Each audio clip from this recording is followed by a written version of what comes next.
You know, people say evolution is not a bad philosophy, but at the same time, it was Hitler's religion during the Third Reich in Germany. Hi, my name is Eric. In this next seminar, Dr. Hovind exposes some of the terrible things that have been done in the name of evolution. Because dictators throughout time have used the evolutionary ideas to support their brutal tactics.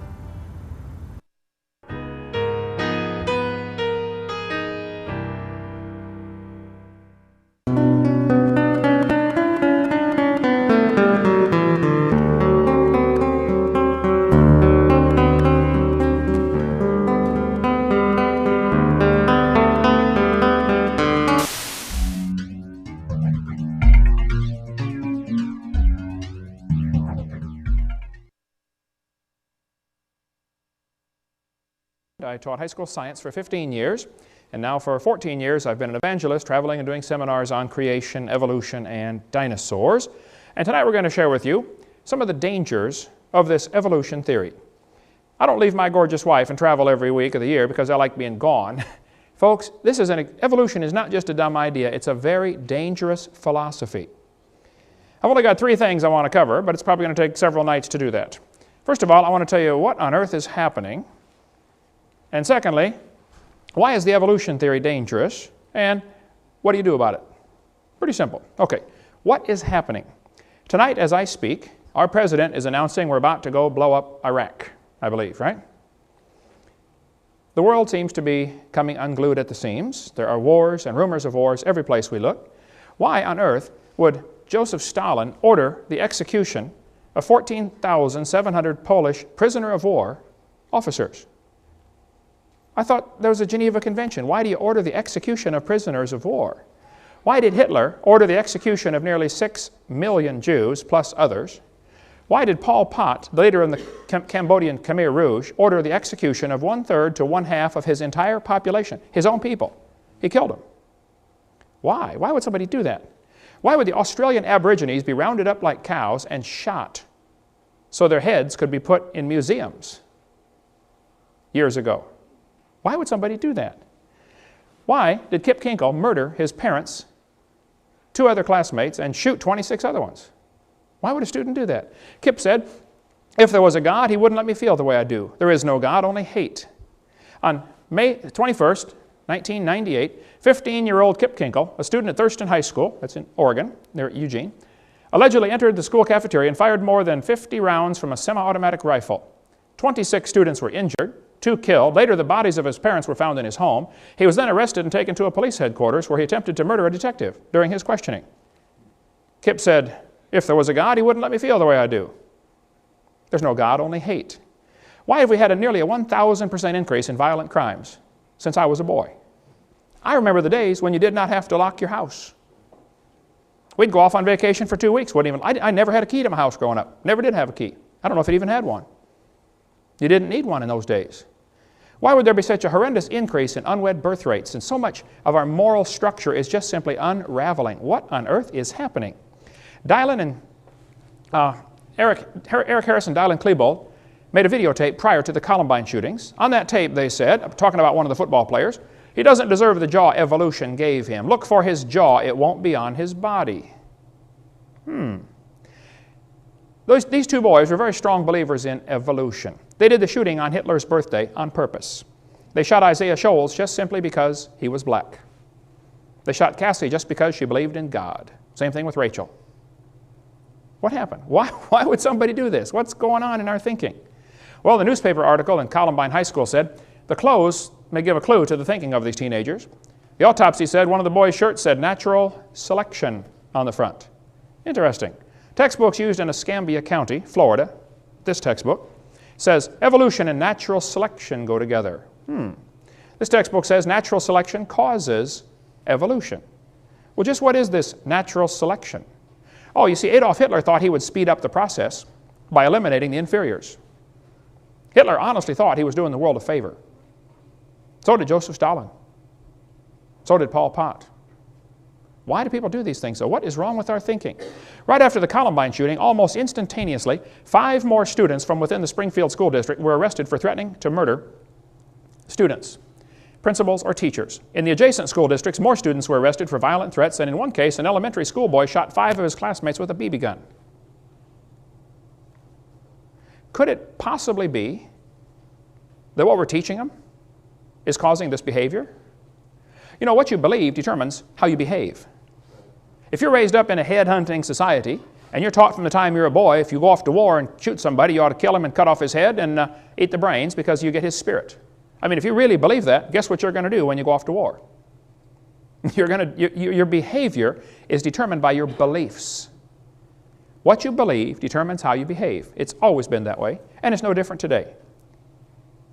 Could it be that this evolution theory is to blame? This textbook says you're an animal and share a common heritage with earthworms. Question: if evolution is true, how are the kids supposed to tell right from wrong?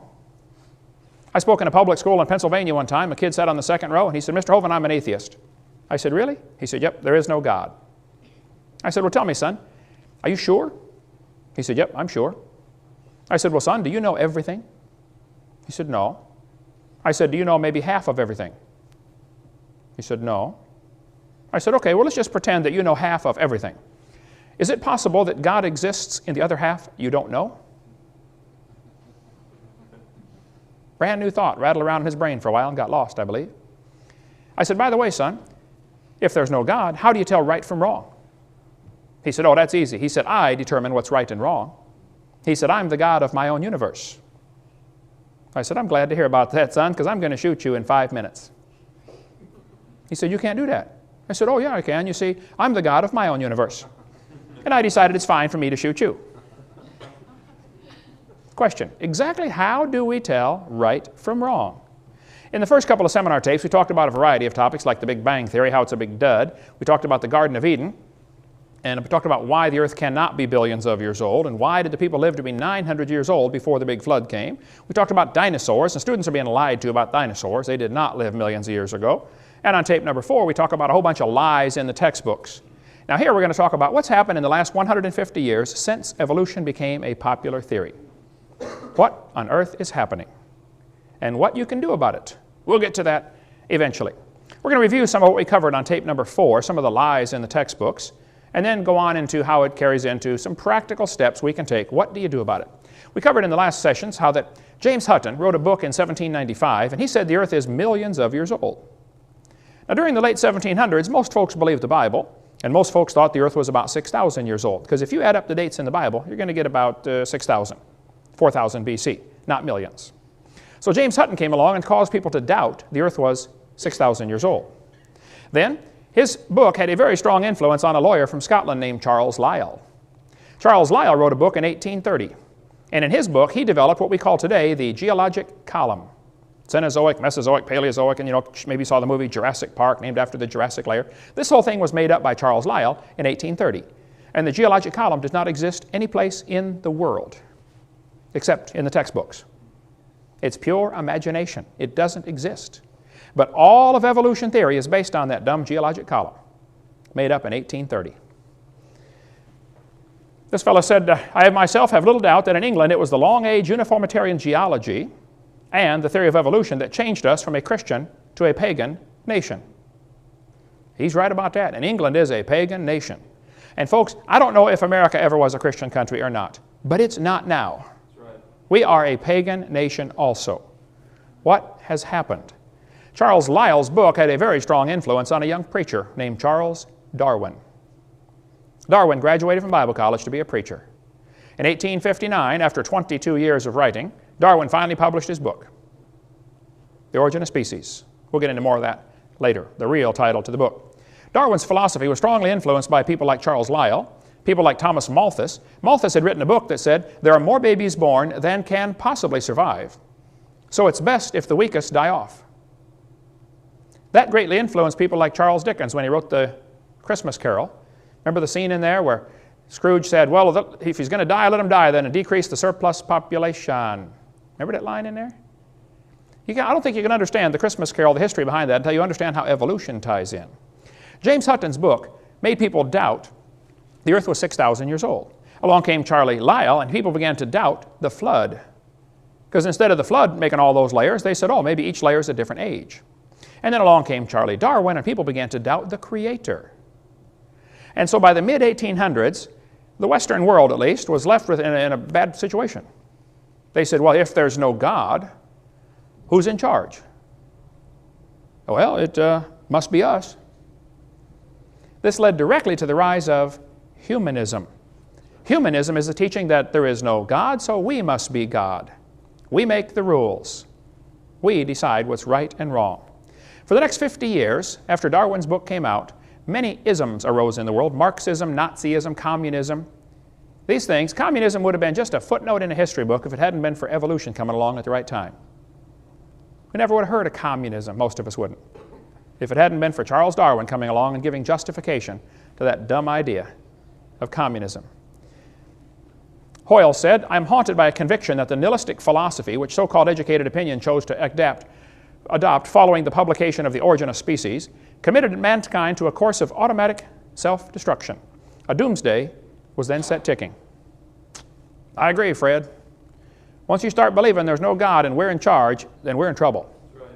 There was a Russian atheist astronomer came to America one time, and he spoke at one of the universities, and he said, now folks, either there is a God or there isn't. I thought, boy, this guy's brilliant. But then he said, both possibilities are frightening. I thought, wow, that is brilliant. You see, if there is a God, we better find out who He is and find out what He wants and do what He says. Amen. If there is no God, we're in trouble, because we're hurtling through space at 66,000 miles an hour and nobody's in charge. Pretty scary thought. Charles Darwin said, often a cold shudder has run through me as I have asked myself whether I may have devoted myself to a fantasy. Well, Charlie, you did devote yourself to a fantasy. If you believe you came from a rock 4.6 billion years ago, you need help. You were designed for a purpose. Now, what is it? There are 4 great questions that every single religion in the world tries to answer. Even atheism, which is a religion, you have to believe there is no God. There's no way to know that. The 4 great questions every religion tries to answer: who am I? Where did I come from? Why am I here? And where am I going when I die? The way you answer these questions depends upon how you view the world. There are basically only 2 ways to look at this world. One view says, you know, there's incredible design, there must be a designer. That's the creationist worldview. Other people look at the world and say, you know, nobody made it. It just made itself. They don't believe God created the heaven and the earth. They think a big bang made this world from nothing. That's called the humanist worldview. It just made itself. The first plank in the Humanist Manifesto in 1933 was the universe is self-created, self-existing, and not created. That's the first thing they have to agree to be a humanist. There's now been Humanist Manifesto 2 in 1973 and Humanist Manifesto 3 in the year 2000. They have to declare what they believe. Humanism is a religion. You have to believe there is no God. So why is this theory dangerous? Evolution, I am convinced after studying this now for 30-some years, evolution is absolutely the foundation for communism, Marxism, Nazism, socialism, racism. We'll get into some more of that in a minute. Number one, I think evolution is dangerous because it's bad science based on lies. There is no scientific evidence to back up this evolution theory. We've been offering $250,000 for a long time at our ministry for somebody who could give us some real scientific evidence for evolution. It is funny, brother, to see the people try to turn stuff in. One guy said, I've got proof for evolution. I said, really, what do you have? He said, well, I'm working in the laboratory right now, and we have developed soybean plants that are resistant to frost. I said, man, that's good. That'll really be handy. I said, what did you start with? He said, well, soybean plants. I said, oh, what do you have now? He said, I've got a whole new species. I said, of what? Of soybean plant. I said, I'm sorry, sir. That's not evolution, okay? That's a variety of a soybean plant. And it's interesting, and I'm glad you're able to do that. But that's not evolution. There is no evidence whatsoever that any animal ever produced a different kind of animal. So why would anybody believe such a dumb idea? And how can this be so dangerous? Well, we'll cover some of the isms in just a minute. But evolution is based on lies and bad science. There is no good science to back it up. This textbook says, evolution is a fact. Evolution is a fact, not theory. Birds arose from non-birds and humans from non-humans. No person who pretends to any understanding of the natural world can deny these facts any more than she or he can deny that the earth is round, rotates on its axis, and revolves around the sun. Sounds like he's open-minded for a discussion, doesn't it? This is not a fact, folks. Evolution is a mantra. They say this over and over and over, hoping it will become true. That's all it is. They just keep repeating it. Oh, evolution's a fact, it's a fact, it's a fact. Well, you better define what you're talking about with evolution. We do that on videotape number 4, the 6 different meanings of this word evolution. This textbook says evolution has evidence from fossils, from structure, from molecular biology, from development. Any evidence that's used to support evolution has been proven wrong. Now, I said many times, I'm not trying to get evolution out of the schools. I just want the lies out of the textbooks. We almost got a bill passed in Arkansas a couple of years ago, and I went up to Arkansas and testified before the Senate, before the House Representatives Committee that was looking at this bill, HB 2548, I believe it was. And the bill simply said, Arkansas will not use tax dollars to purchase materials if they contain knowingly fraudulent information. We're not going to buy books that have lies in them. And it gave a few examples, like some of the examples I gave in my seminar. If it says the embryo has gill slits, we're not going to buy it. I stood up and testified for 45 minutes before this committee. After I got done, the ACLU lady, woman I mean, she got up and she said, folks, this is obviously an anti-evolution bill. One of the representatives said, ma'am, evolution is not mentioned in this bill. All this bill says is we're not going to buy books if they have lies in them, and these things are lies, so we're not going to buy that book. How can you say this is an anti-evolution bill? And she said, everything mentioned in this bill is used to support the evolution theory. And the guy said, well, ma'am, is it true that these things mentioned here are false? She said, well, yes, but obviously this is an anti-evolution bill. She knew full well, if you took all the lies out of the textbooks, there would be nothing left to support the evolution theory. I was in a debate one time at University of West Florida, and the professor got up and he said, now, Mr. Hovind, you're claiming all these things are lies, and you're right. All these things have been proven wrong, but, he said, I got a question for you. You told us we got to take all this stuff out of the book. What are you going to replace it with? I said, folks, what he's trying to not say is, we want the kids to believe in evolution. We have to give them some evidence, and all we have are these lies, and you want to take these out of the book, so you better find some more evidence for my theory. I said, sir, if you don't have any evidence for your theory, I'm sorry. Maybe you ought to consider getting a new theory. I could suggest one for you, if you'd like. He did not like. He don't want to hear about it, okay? All they have to support their theory are things that have been proven wrong many, many years ago. Here's some of the lies we covered in the first how many hours of this seminar so far. I'll just review them very, very quickly. The Colorado River was not formed slowly. The Grand Canyon did not slowly form by the Colorado River running through it. Okay? The geologic column does not portray Earth's history. It does not even exist anywhere in the world. Rocks do not date the fossils. The fossils do not date the rocks. It is based on circular reasoning. We cover that on videotape number 4. There are no index fossils. There's no such thing as an index fossil. The layers are not different ages. Petrified trees connecting them all prove the layers all formed at the same time. We cover that on video number 4. Plants and animals are not related to each other. They have the same designer, but not the same uncle and grandpa. Change in species is not the real meaning of the word evolution. That's not really what they mean. There's a whole lot more to that. We covered that on video 4. Natural selection does not cause any evolution. Natural selection selects. It doesn't create a thing. We believe in natural selection. The peppered moth story never happened. It's a lie. Comparative anatomy does not prove common ancestry. We covered that on videotape number 4. Humans never have any gill slits. It's a human at conception. It's not a fish or an amphibian or anything else. An abortion is murder, plain and simple. Okay? The appendix is not vestigial. You do need your appendix. The whale does not have a vestigial pelvis. That is a lie. The human tailbone is not vestigial. If you think it is, I'll pay to have yours removed. Dinosaurs did not live millions of years ago. Man did not evolve from animals or cavemen. The Big Bang is a big dud. It didn't happen. The horse series in your textbooks is a lie, proven wrong 50 years ago. Life cannot evolve from non-living matter like the textbook says. The law does not ban teaching creation science like some people want you to think. It's perfectly fine to teach creation science in the public schools. We'll get into more of that later. Smaller is not simpler. A little paramecium is more complex than a space shuttle. Smaller is not simpler. Smaller is more complex. But birds did not come from dinosaurs. Talk about a dumb idea. The eye did not arise by slow changes over billions of years. The first bird did not hatch from a reptile egg, like Goldschmidt said. The trees of life in the textbooks are pure imagination. They didn't happen, folks. They drew it on paper, and that's as far as it goes. It didn't happen in reality. DNA does not prove evolution, it proves creation, it proves a designer. Fossils do not provide any evidence for evolution. Fossils don't count at all.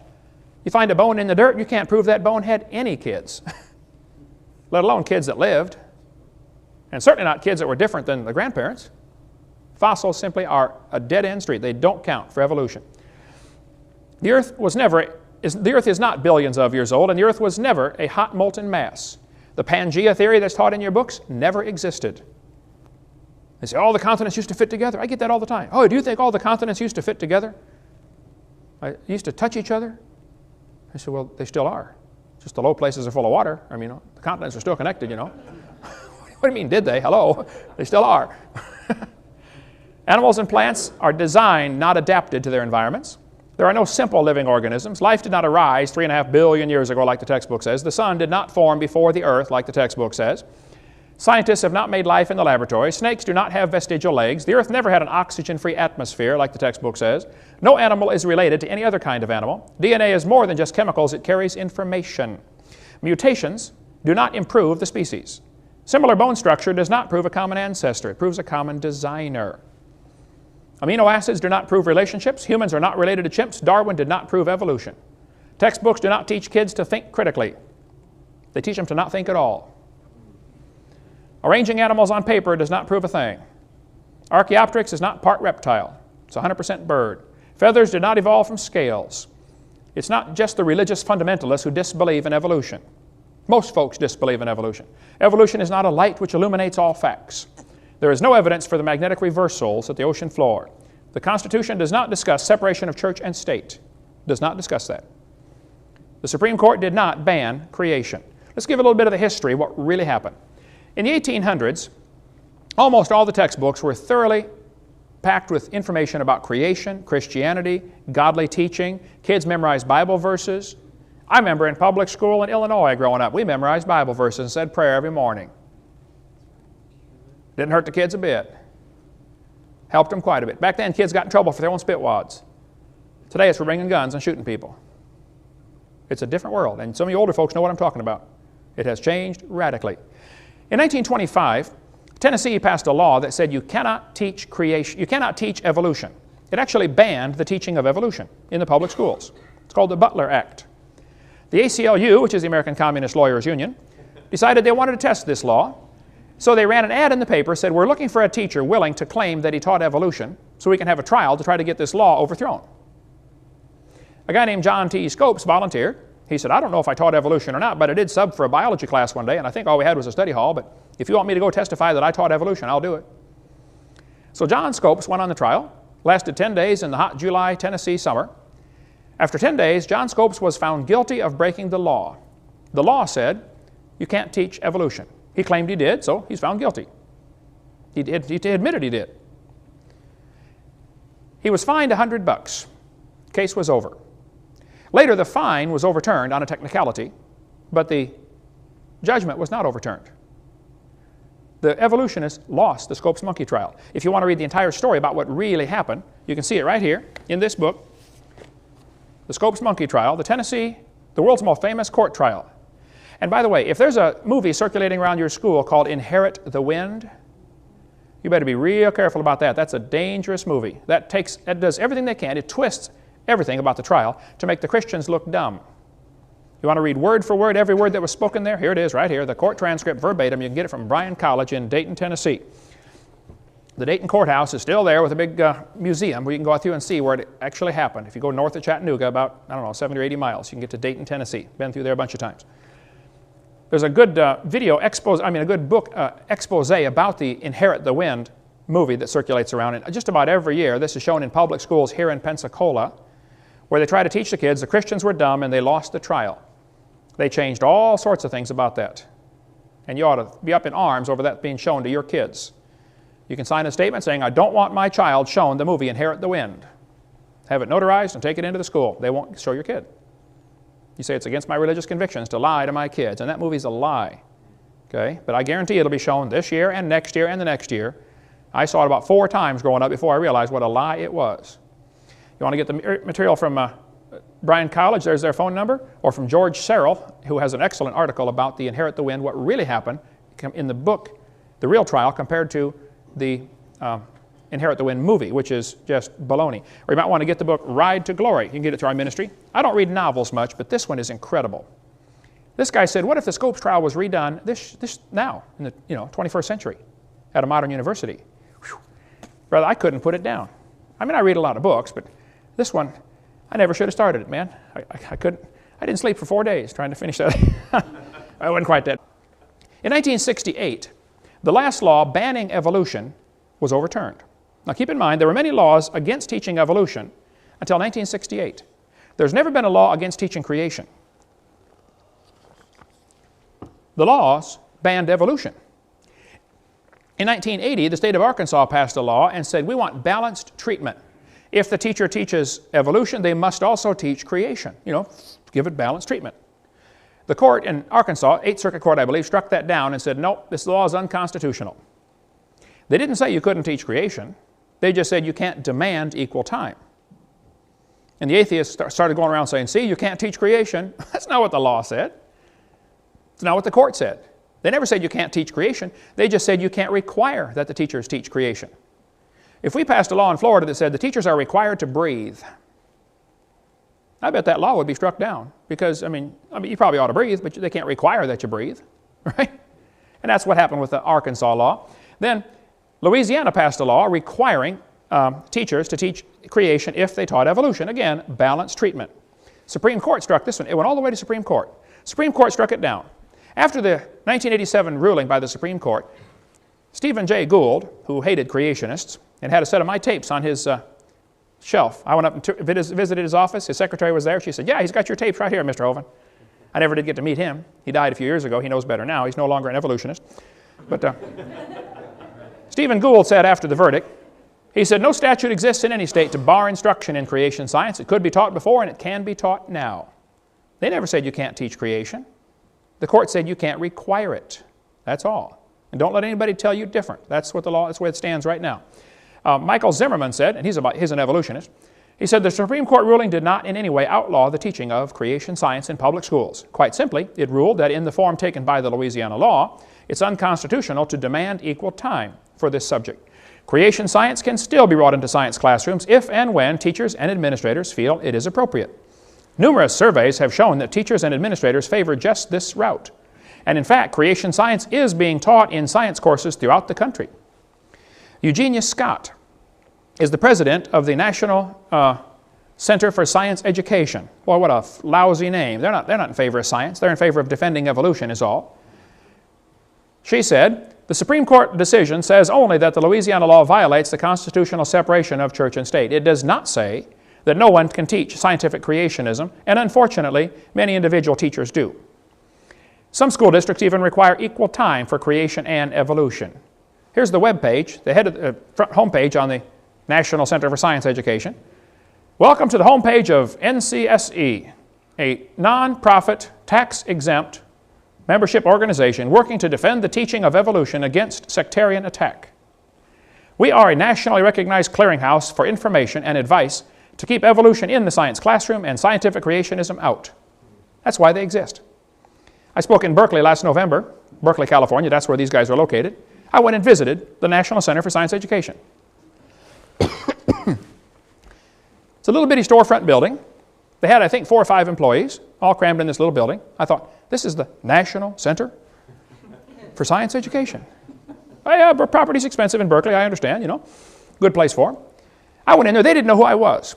I didn't tell them my name. I went in there, hey, what kind of information do you guys hear? I used to be a science teacher. And they began giving me pamphlets and articles and stuff, Finally, one of the guys said, your voice sounds familiar. What's your name?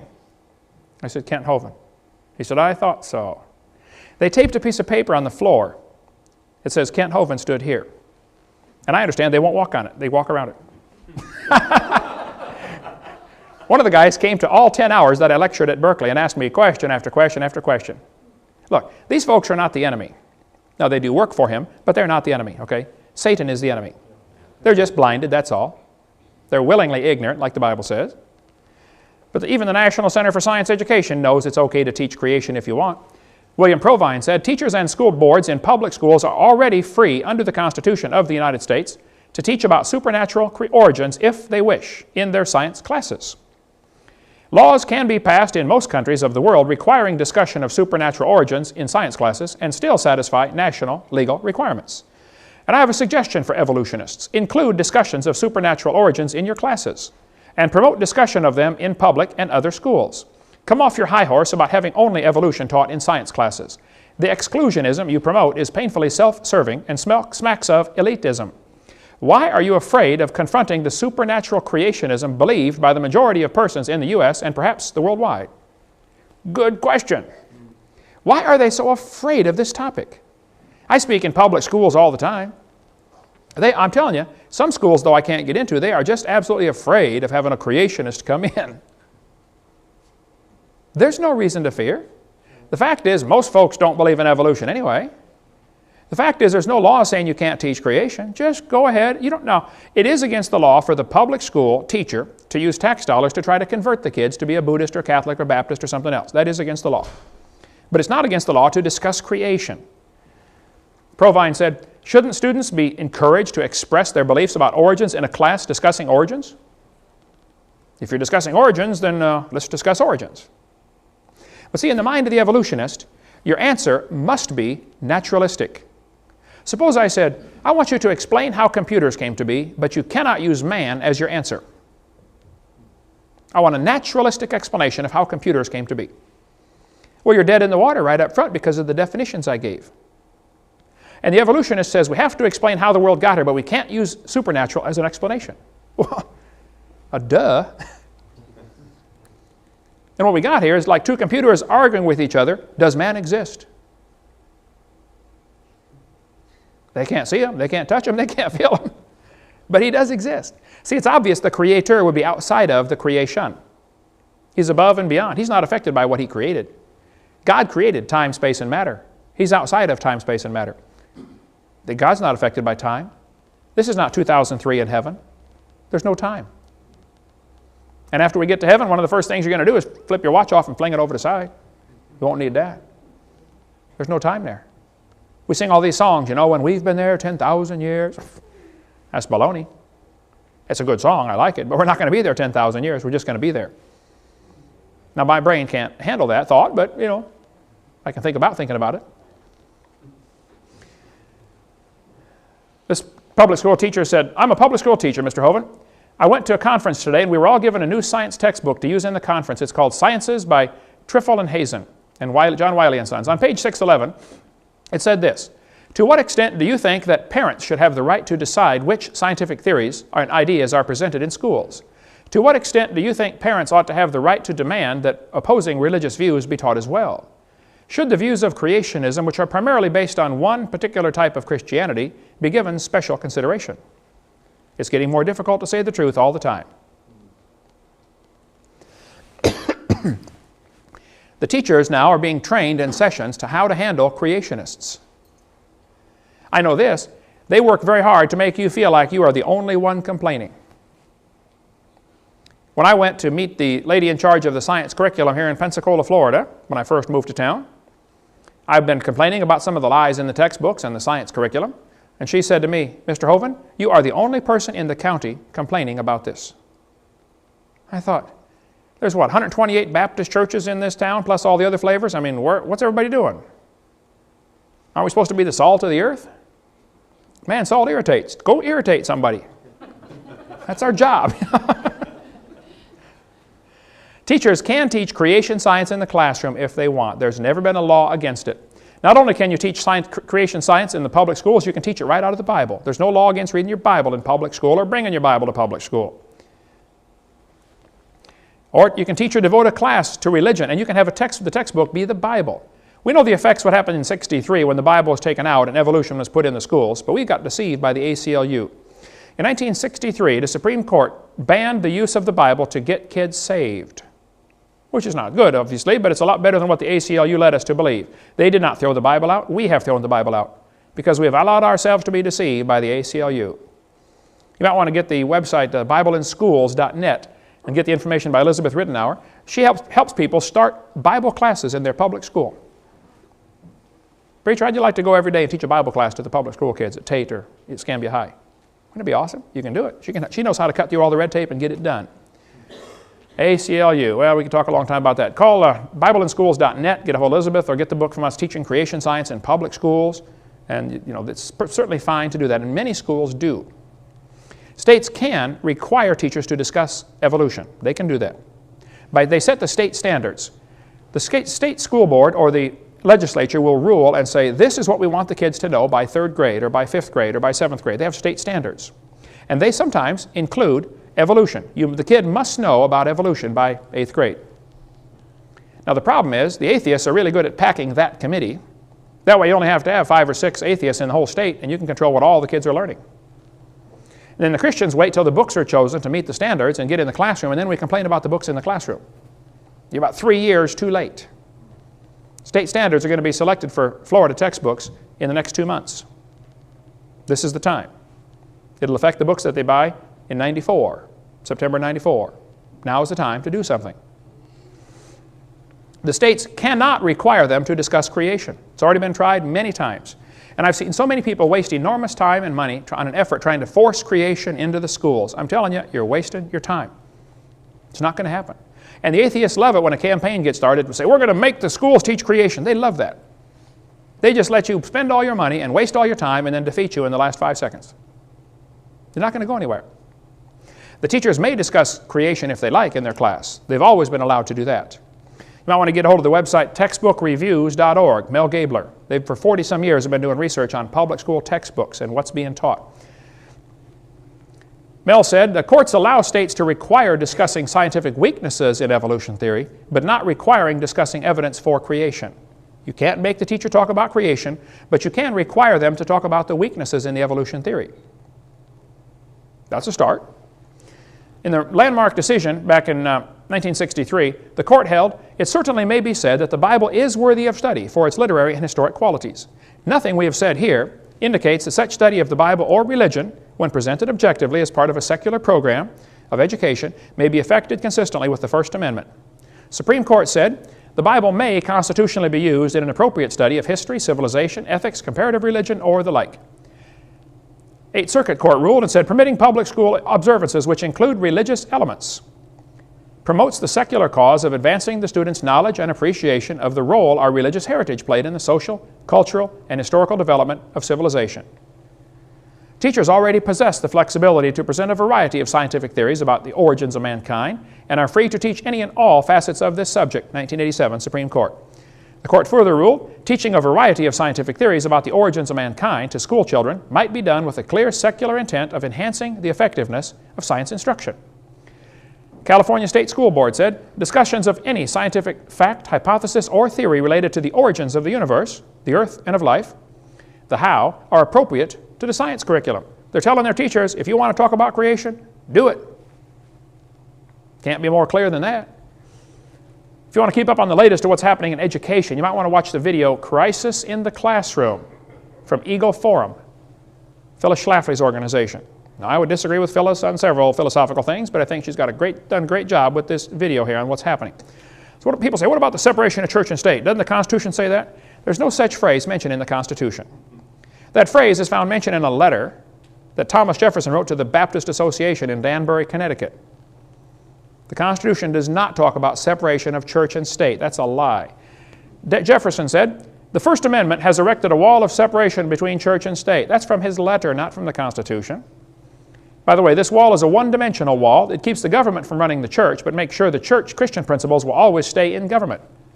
Go see David Barton's excellent website, wallbuilders.com. If you want to get more on how all the Founding Fathers believed the church had to influence government or government would go corrupt. Well, it's happened. What's happened over the years, several different people have taken upon themselves to survey the textbooks and see how much evolution is in this book. These guys did a survey of all the biology books used in 1991, and they found out the one used by Merrill, called Biology and Everyday Experience, only had 2.9% of the text devoted to evolution. It really wasn't talked about much. However, HBJ had 15.6%. They really crammed evolution down the throat of those kids. I've seen books today that have nearly 30%. Well, if I was on the committee to select textbooks this year, I would pick the least poisonous book I could find. And then I would write to the publishers of the other ones and say, hey folks, we did not pick your book this year because, and spell out your reasons. And then I would write to the one I did pick and say, hey fellas, we did pick your book this year because you got the least amount of evolution. However, we would like that out also. And we want to warn you, if we find another one next time that has less, we're going to buy them. You see, folks, there's only one language these textbook publishers speak. The only language they speak is money.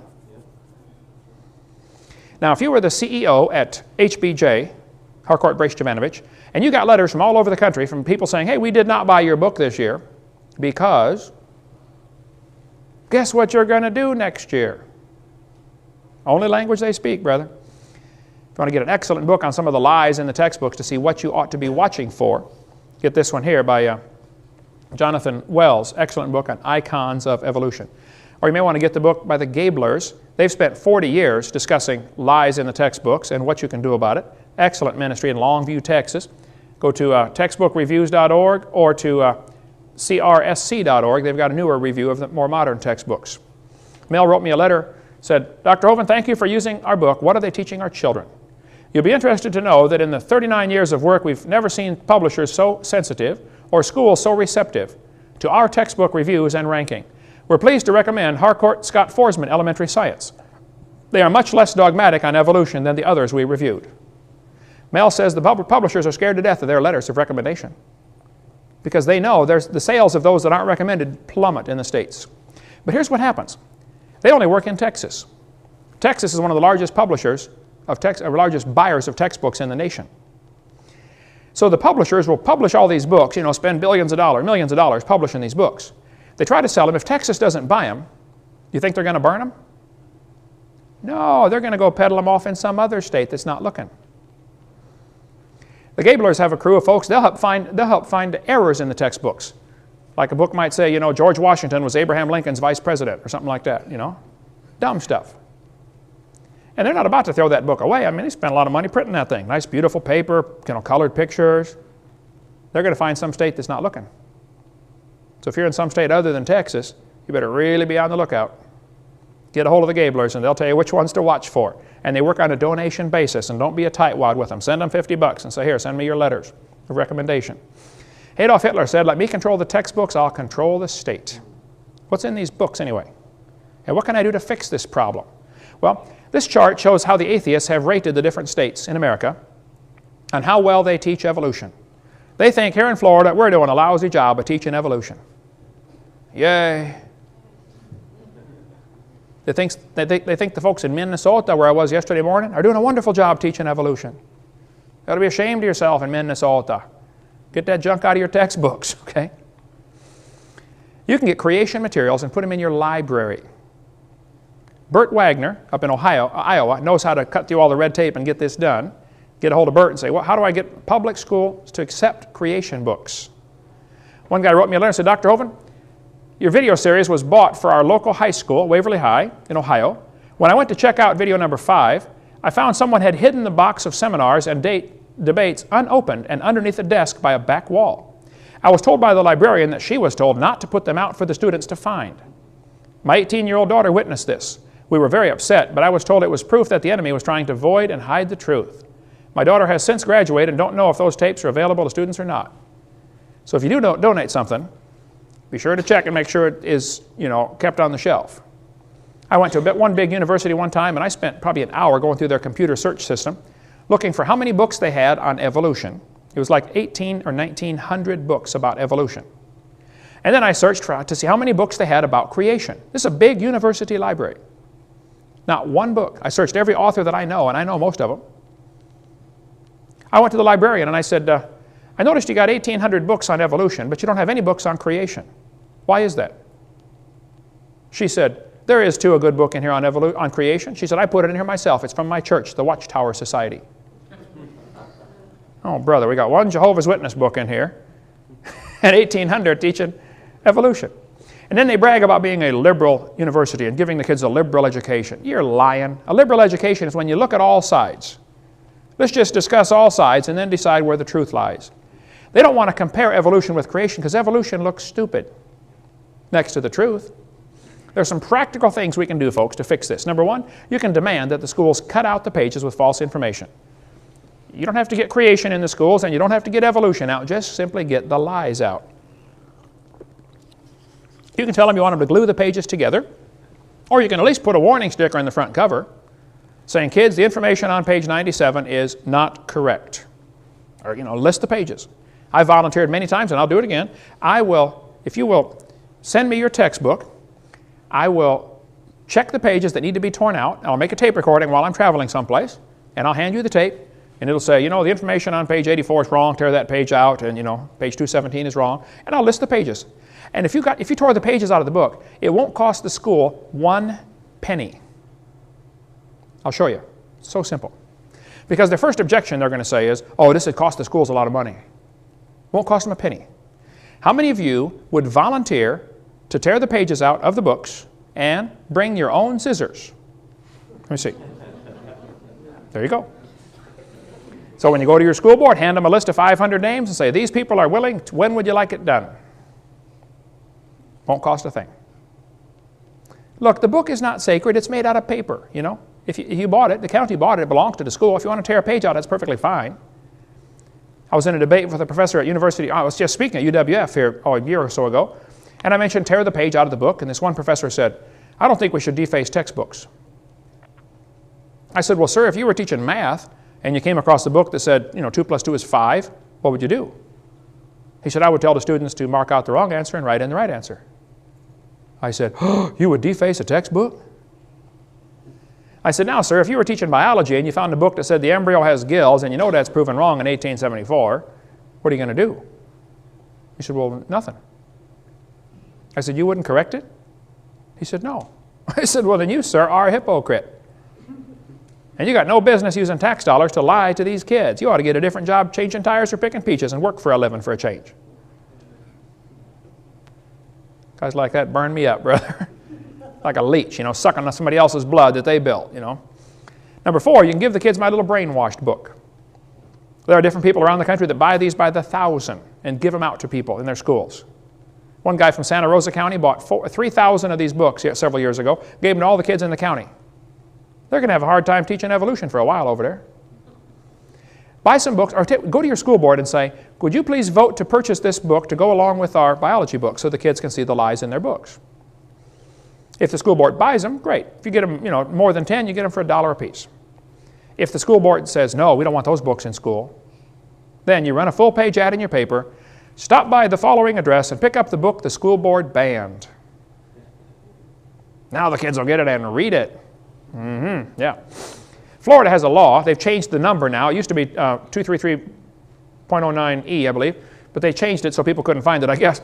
It's now Florida Statute 1006.35, accuracy of instructional materials. Do you know, state of Florida legislature can vote to recall books if they're not accurate. They can write letters to the publishers and demand that they change the books. The law is on the books, folks. The textbooks are supposed to be accurate, but they're not. They contain 50-some lies in every textbook I've seen. Get the pages out. Texas has a law requiring textbooks to be accurate. Wisconsin has a law requiring textbooks to be accurate. Alabama has a law that says textbooks shall be adequate and current. Well, if they're still teaching the baby has gill slits, they're not current. They're 128 years behind the times. Alabama used to have a sticker. They modified it now, watered it down some, but the sticker used to say, this textbook discusses evolution, a controversial theory. And students need to learn there's a difference between microevolution, which is a fact, and macroevolution, which is not a fact. Go Bama. California has a requirement, textbooks shall be factually accurate. Many states have this requirement, but they're just simply not enforcing it. Did you know the publishers will publish a special book just for our state? If the committee got together and said, look, Glencoe, we like your book, however, we want you to take out chapter 3. Or take out the following pages. Do you know how much money is spent just in one school district on textbooks? A publisher would be foolish not to turn down a contract for $750,000. They'll publish a special book. They do it all the time for different states. Get on that committee and do something about it. You can also parents be aware that your kids can be exempted from anything you don't want them taught. If you don't want your kids taught evolution, you sign a little paper that says, I do not want my student taught evolution. It's against my religious convictions. Have it notarized, sign, and give it to the school principal, the teacher, superintendent. And if they do teach your kid evolution, or if they say, oh, you've got to stay in class, then you can simply say, do you discriminate against people because of their religion? Ooh, that'll get their attention. You can email our office. We've got a guy that works I pay him to work for us. We ask folks to give a donation, please, because I'm going to pay this paralegal a bunch of money. But if you're having trouble in your school, email mauryadkins@hotmail.com or just our office if you can't get a hold of him, and we'll have people take care of this. If the school gives you a hard time about making your kid learn evolution, we can fix that. See, if you don't know your rights, you might as well not even have them. Here are some pitfalls you got to watch for in your school. I've seen this so many times. If the school is going to have a good program, some left-wing liberal will make sure that it's an opt-in program. In other words, you have to get parents' permission to go to the program. This happens all the time when I speak in schools. The kids have to come back with a note and saying it's okay for me to go to Hovind's program. But if you're going to have some homosexual speak in your school, or some lesbian about the gay lifestyle, which is not gay at all, and it's not a lifestyle, it's a death style, if they're going to speak in your school, they'll make sure it's an opt-out program. You see the difference? In other words, you have to get a note in order to not come. But if it's a good program, you got to get the note to go. And if it's a bad program, you got to get a note to not go. They don't want a level playing field, folks. And if you have a superintendent or a school principal that tries that one, you ought to help him get a different job too. Put the pressure on. He just needs to find a new job, maybe in a new county someplace. Some practical steps you can do. Number one, kids, don't confront your teachers publicly. Try to talk to them after class. Now listen carefully. If you are late to class frequently, if you're a troublemaker or a goof-off, if you never do your homework, if you don't pay attention in class, then please don't tell them you're a Christian. Shut your mouth. First, be a good student. Now, if a question comes up on the test that says, how old is the earth? And you know the answer they want, you can simply write on the test, the textbook says 4.6 billion. However, this is not correct. Now they know you learned the book, you did your homework, but you don't believe it, you didn't swallow it. That's perfectly fine. If they give you a hard time or mark that answer wrong, please let us know. We've had probably 350 cases now where we've had Maury or somebody write a letter to these folks and saying, do you realize you just discriminated against a Christian? Oh, you're right, we'll fix the grade. Get it fixed every time. You can learn the material, but don't swallow it. Number two, you can ask to be exempt. Now parents have to do this, the kids can't do it. I am not positive of that statement, but I believe it has to be done by the parents. You have to say, I want my child exempt from anything that's against our religion. Sign a note, give it to the school. Look, if 40 or 50 or 60% of the class was standing out in the hallway, it wouldn't take the teacher long to figure out, we ought to just skip that chapter. I had one guy call me up one day, he said, Brother Hovind, my second grade daughter has watched your videotapes probably 50 times. She can quote them. I don't know why kids watch the same tape over and over and over and over. He said, my second grade daughter's teacher just called me. And she said, sir, every time I talk about something in the class having to do with evolution, your daughter stops me and says, teacher, nope, that's not right. And the teacher said, I just want you to know, I'm going to skip evolution for the rest of the time this girl's in my class. My first thought was, yay, this is great. And then I thought, why are we sending second graders off to war? Why aren't the parents fighting this battle? The second grader ought to be able to go to class and read the book and believe what they're taught. Why are we allowing lies in the textbooks? Why are we allowing liars to teach? Don't lie to the kids. You can contact Joe Baker. He helps folks set up meetings on getting kids in their school fired up on to do something in their local school. Joe had me come speak at his high school in Pennsylvania.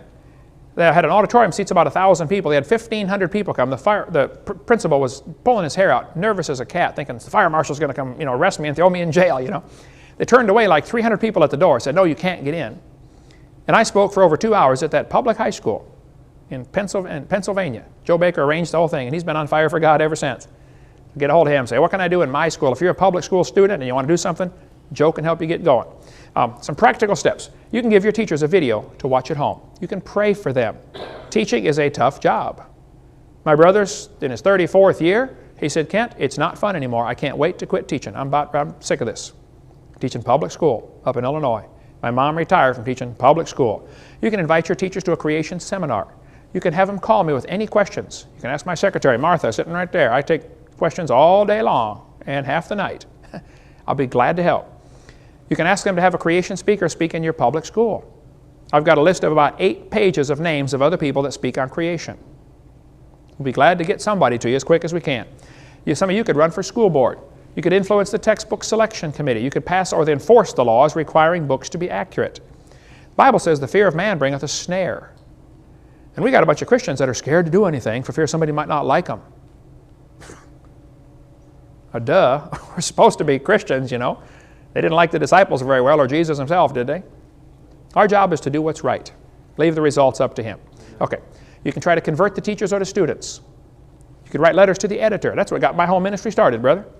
You and I were working together at the factory at M&A. Article came out of the newspaper that said dinosaur bones are found from 80 million years ago. And I wrote my first ever letter to the editor. I'd never written to the editor before. I said, these dinosaur bones were from the flood of Noah, 4,400 years ago. Well, man, you would have thought I shot the sacred cow. For the next 6 or 8 months here in Pensacola, I got called every name you can imagine in the paper. And I wrote letters back and forth, and other people wrote letters. And finally, the university asked me to come do a debate, and a couple churches asked me to come speak, and now it's 14 years later, and I got 30 people on my staff, and get, 20 calls a week, Martha, asking me to come? 55? It's crazy. There's a war going on. Get in. Amen. Find something to do. You could donate some creation books to your public library or public school library. We get calls and letters just about every week from somebody getting saved because they watched a video or read a book that they checked out of their public library. One of our videos. Donate some. You could educate others to use creation as a means of evangelism. Here's what the ACLU, they will threaten a lawsuit if somebody tries to teach creation. Now, they know they would lose, but it doesn't matter. The fact that it's going to be a lawsuit is going to be costly for the school. So the ACLU, knowing they'll lose, threatens to sue, and sometimes even sues, knowing the school will back down for fear of not having enough money to defend themselves. They're winning by default. They claim teachers can only teach what is in state-approved curriculum. Well, that's a lie. The curriculum really starts when the classroom door closes. Every teacher knows that. And every teacher discusses things in their class that are not in the textbook. Come on, you can't teach otherwise. They claim teachers cannot correct the curriculum. That's a lie. They do it all the time. I taught math and science for years. I was always making corrections in the math book. They mislead people into thinking that evolution is a sacred part of science that's never to be questioned. They use peer pressure or ridicule to silence those who oppose lies in the textbooks. Now, if you're going to do something, you be prepared for opposition from the enemy. Satan protects his evolution theory with a vengeance. This is the foundation for all sorts of things. Roger DeHart, science teacher at Burlington Edson High School in Seattle, was told he could not inform students of errors in the textbooks just simply by passing out current science journals. If there's a current science journal that said this is wrong, he couldn't tell his students because in the book it said it was right. Some of these lies have been proven wrong 100 years ago. Kevin Haley, biology teacher at Oregon Community College, lost his job simply for exposing errors in the textbooks. Baylor University, formerly Christian University, fired William Dembski just because he advocated intelligent design. He said there must be a designer. Forrest Mims was a science writer for 20 years. He published in National Geographic, Science Digest, American Journal of Physics, 60 magazines and newspapers. He was denied a job as science writer, or writer for Scientific American, simply because he was a creationist. Rod LeVake in Faribault, Minnesota, was reassigned because he doubted Darwin's theory. They said, we don't want you teaching evolution. We don't want you teaching biology if you doubt Darwin's theory. Dan Clark in Lafayette, Indiana, he quit because he was reprimanded for teaching an evolution alternative. The superintendent, Mr. Ed Eller, told him not to introduce creationism to this class. Well, Mr. Ed Eller, you need to get a different job. Our grass needs mowed once in a while. Come on down, we might put you to work if you're a hard worker, okay? He said, I'm quitting, I'm not going to take this. There's all kinds of articles here. Dean Kenyon was a tenured professor in San Francisco at the university. He'd been teaching for years. He wrote books about evolution, how wonderful evolution was. He was the poster boy of the evolutionist. And then one day he got converted. And they fired him But he said, hey, I got 20 years. You can't fire me. Oh, okay. They put him in as a lab assistant, you know, washing test tubes. Had to go through a whole big lawsuit just to get his job back, simply because he doubted Darwin's theory. So don't think it's going to be an easy road. There's some things you can do. Cut the pages out. Get something done in your area. There's all kinds of practical steps. You can watch our video 4 for other stuff like that. All right. Why is this theory dangerous? It's dangerous because it's bad science backed up by lies. Number 2, it brings forth bad fruit. All the effects of evolution that I know of are evil and wicked. We teach the kids they're an animal. We teach them there's no moral standard, there's no absolute. What do you expect? This theory has led directly to the rise of communism, humanism, Marxism, Nazism, socialism, and the coming New World Order. We're going to cover more on that tomorrow night. The dangers of this evolution theory. Folks, it's not just dumb, it's dangerous. Right. You're going to be shocked and see how many people have died because of this theory. Why did we fight the Vietnam War? Why did we fight World War II? Why was World War I fought? Why are we fighting against communism? How many people did Hitler kill? How many did Stalin kill? We'll cover all that tomorrow night. Well, let's continue now with what we talked about last night about the dangers of the evolution theory. We answered the question, or began answering the question, why is evolution a dangerous theory? We talked about the fact that it's bad science based on lies. Kids do not learn how to think when all they're taught is this evolution theory. It's like me asking somebody to explain how computers came to be, but you cannot use man as your answer. You have to give a naturalistic explanation. Well, you've already shut out the only logical answer. And the kids are in school are trying to learn how the universe came to be, but it can't be God, it's got to be something else. Well, you already shut out the only logical answer. So they're not learning how to think. It's a dangerous theory for science. It's a hindrance to the advancement of science, and it brings forth bad fruit.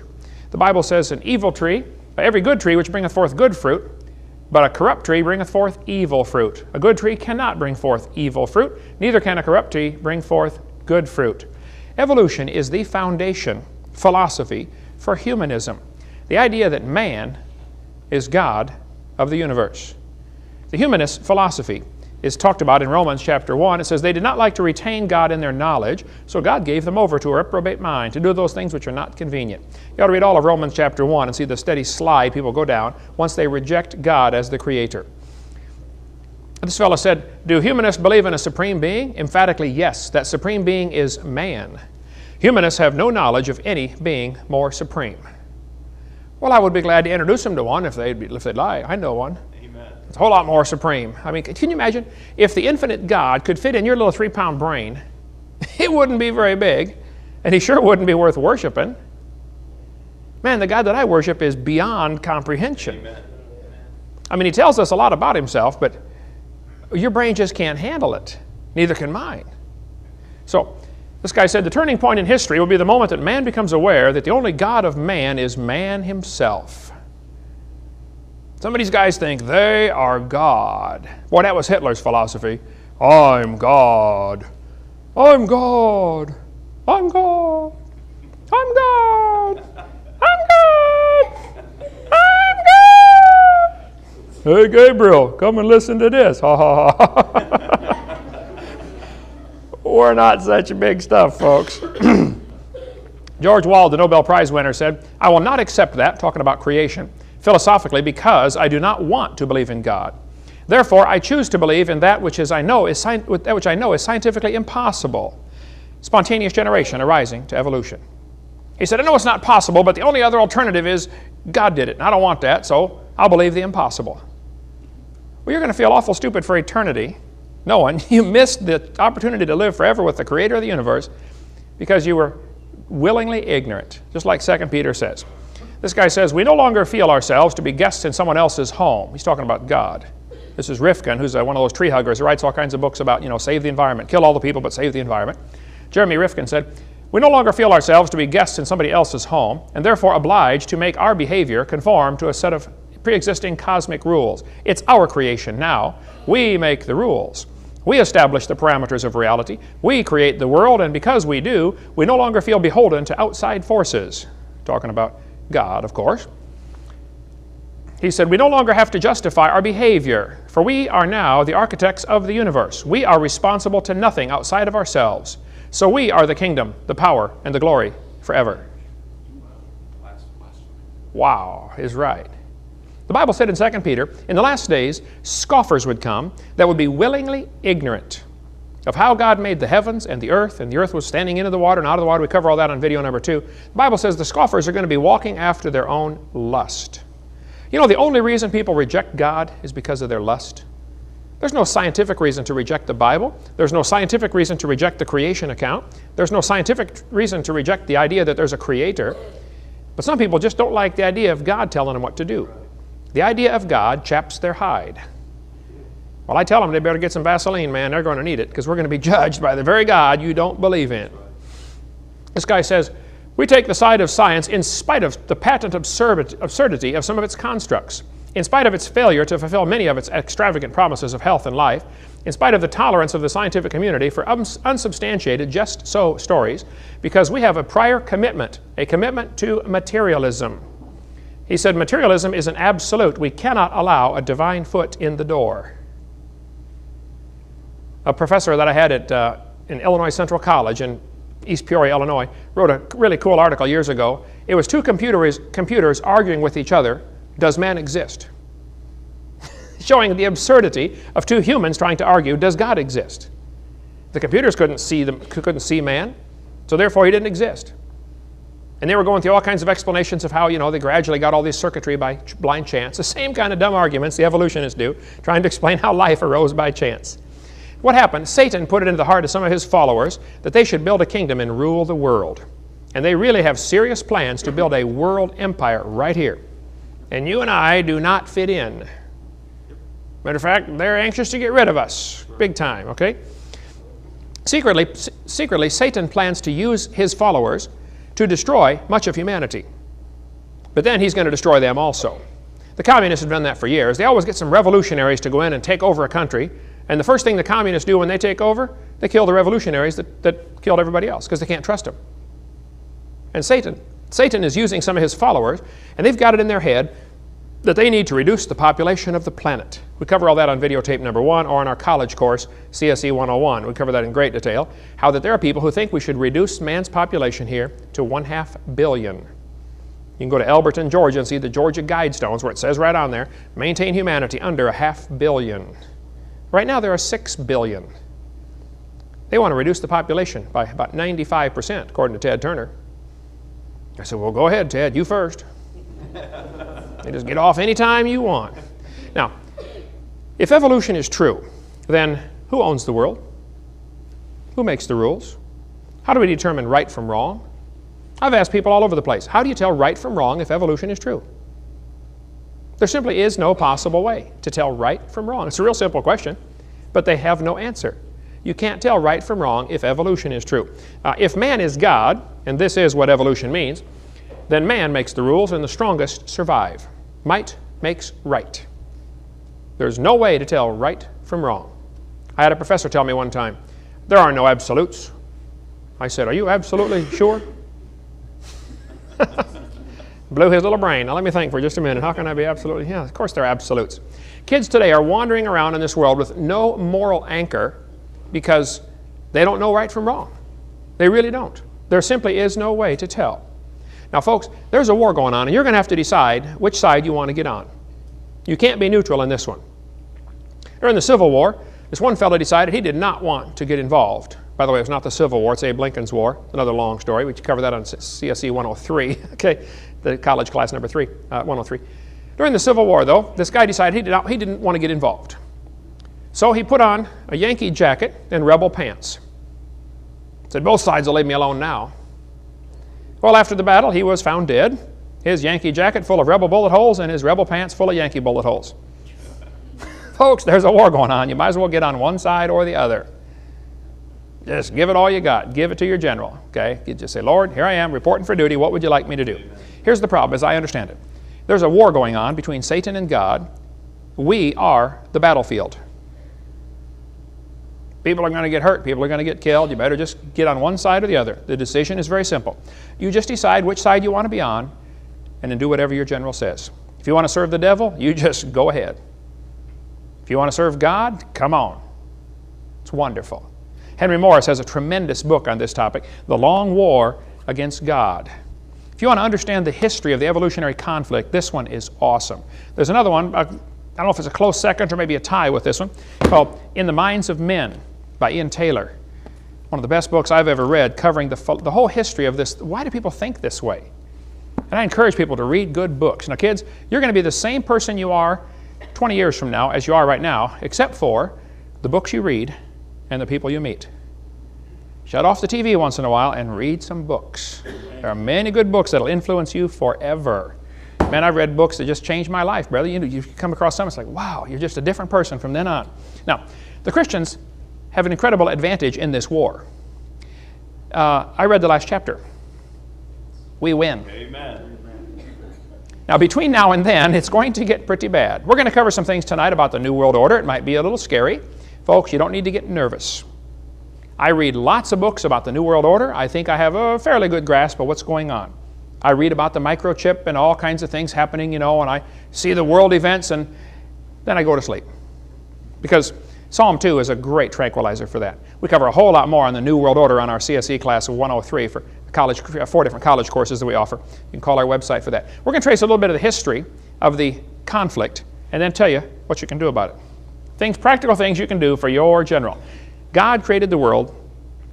He owns it, and He makes the rules. The Bible says the earth is the Lord's. If you don't like it, then go make your own world. But He owns this place. About 6,000 years ago, probably within the first few hundred years after the creation, Lucifer decided he wanted to be God. There's no possible way Lucifer fell from heaven before the creation. We cover all that on videotape number 2 about the gap theory and the day-age theory. Satan could not have fallen before the creation.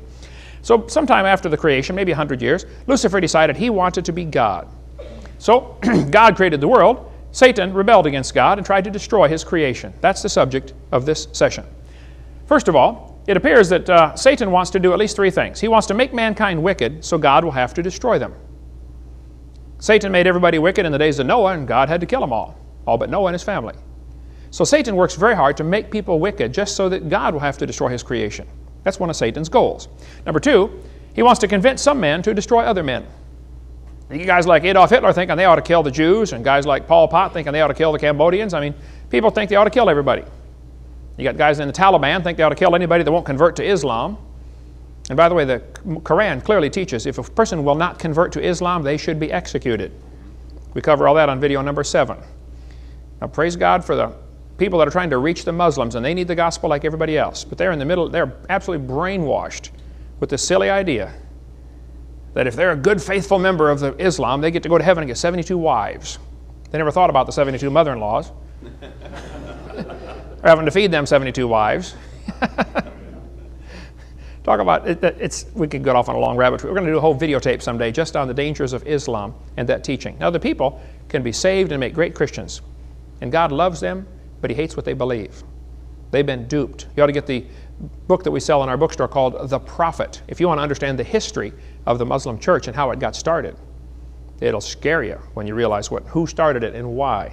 Get into that some other time. Number 3, Satan wants to keep as many people from hearing the gospel as possible. And that's where the evolution theory comes into the textbooks. The kids have an alternative explanation for how the world got here, so they never even consider looking for the real creator of the universe. Satan's used many different people and methods to accomplish his goals. He makes men think he is God, makes man think he is God, and makes the rules. Satan knew this would lead to genocide. Once people think they're in charge, well, then they decide they're going to rearrange the world the way they want it. So we're going to kill those that we don't want to be here. Ezekiel 28 tells about Lucifer. It says, "Thou wast perfect in the day that thou wast created, till iniquity was found in thee. The heart was lifted up because of thy beauty. Thou hast corrupted thy wisdom by reason of thy brightness. God said, I will cast thee to the ground. I will lay thee before kings, that they may behold thee. How art thou fallen from heaven, O Lucifer, son of the morning? How art thou cut down to the ground, which didst weaken the nations?" You know, this battle is really Satan versus God. It's not, us versus them or cowboys versus Indians. It's Satan versus God. That's what it really boils down to. Isaiah tells us that Satan said, "I will ascend into heaven. I will exalt my throne above the stars. I will sit upon the mount of the congregation in the sides of the north. I will ascend above the heights of the clouds. I will be like the Most High. Yet thou shalt be brought down to hell, to the sides of the pit. They that see thee shall narrowly look upon thee and consider thee, saying, Is this the man? that made the earth to shake, the earth to tremble, and did shake the kingdoms, that made the world as a wilderness and destroyed the cities. You know, Judgment Day, we're going to stand before God, and we're going to see Satan getting ready to cast into hell. We're going to say, this is it? That's it? How many saw the movie Wizard of Oz? Remember when they finally realized it's a little old man behind the curtain pulling those levers. That's it? That's Oz? That's the way we're going to feel when we see Satan. You got to be kidding. That's it? When I went to Massachusetts, first time to speak at a church up there, I went to see Plymouth Rock, you know, where the Pilgrims landed, you know, and we walked up to this little pavilion, and the preacher said, well, go ahead and say it. I said, say what? He said, say what everybody says when they see Plymouth Rock. I said, that's it? He said, yep, that's it. That's what everybody says. It's a rock about this big with a date on there, 1620, you know. That's it, yeah. We're going to look at Satan and say, that's the one that made the nations tremble? You got to be kidding. And the people who are going to go to hell for eternity are going to feel awfully dumb, realizing they got deceived by such a simple process. They were so blinded. How many of you have ever been fooled and you felt just real stupid afterwards? You ever do that? Like, duh, how could I be fooled by that? That's the way folks that go to hell are going to feel. Like, wow, you got to be kidding. Satan is making his plans to rule the world, like Pinky in the Brain. God's up in heaven laughing about it. Now look, when you get all nervous about the New World Order, just read Psalms chapter 2. It's a great tranquilizer. Psalm 2 said, why do the heathen rage and the people imagine a vain thing? The kings of the earth set themselves. The rulers take counsel together against the Lord, against his anointed, saying, let us break their bands asunder and cast away their cords from us. He that sitteth in the heavens shall laugh. You know, they've got plans for a new world order. They really do. They have plans for an electronic currency where you can't buy anything without a chip in your hand or in your forehead. Plans are coming soon. There are plans to control the planet. They want to control the food. They want to control the population. They want you to get a permit to cut your grass and cut down a tree on your property. They got plans to rule the world, folks, and it's serious. God's laughing about the whole thing. They're planning to build their kingdom. You've got to read the book of Daniel and see how this kingdom's, how God tells the whole history right there. Nebuchadnezzar was the head of gold, you know, the nearly pure kingdom, absolute authority, then the silver chest and arms, and then the belly and thighs of brass, and the legs of iron, the Roman Empire. You can read through all the book of Daniel and see the 5 kingdoms. Well, the last kingdom is where 10 kingdoms try to get together, but it's partly iron, partly clay. It's going to be weak and it's going to crumble. And in those days, the Lord's going to cut a stone out of the mountain without hands, and it's going to smite the image on the feet. God's going to set up his kingdom. We'll talk more about that in a minute. It started by Satan tricking Eve in the Garden of Eden. He said to the woman, yea, hath God said. The first thing Satan always does is question God's word. Then he said, ye shall not surely die. That's an outright denial of God's word. And then he said, Eve, if you eat off of that tree, ye shall be as gods. That's the same technique he's always used. Make you doubt God's word, then he denies God's word, and then he says, see, you're going to be God. Wow, I get to be God.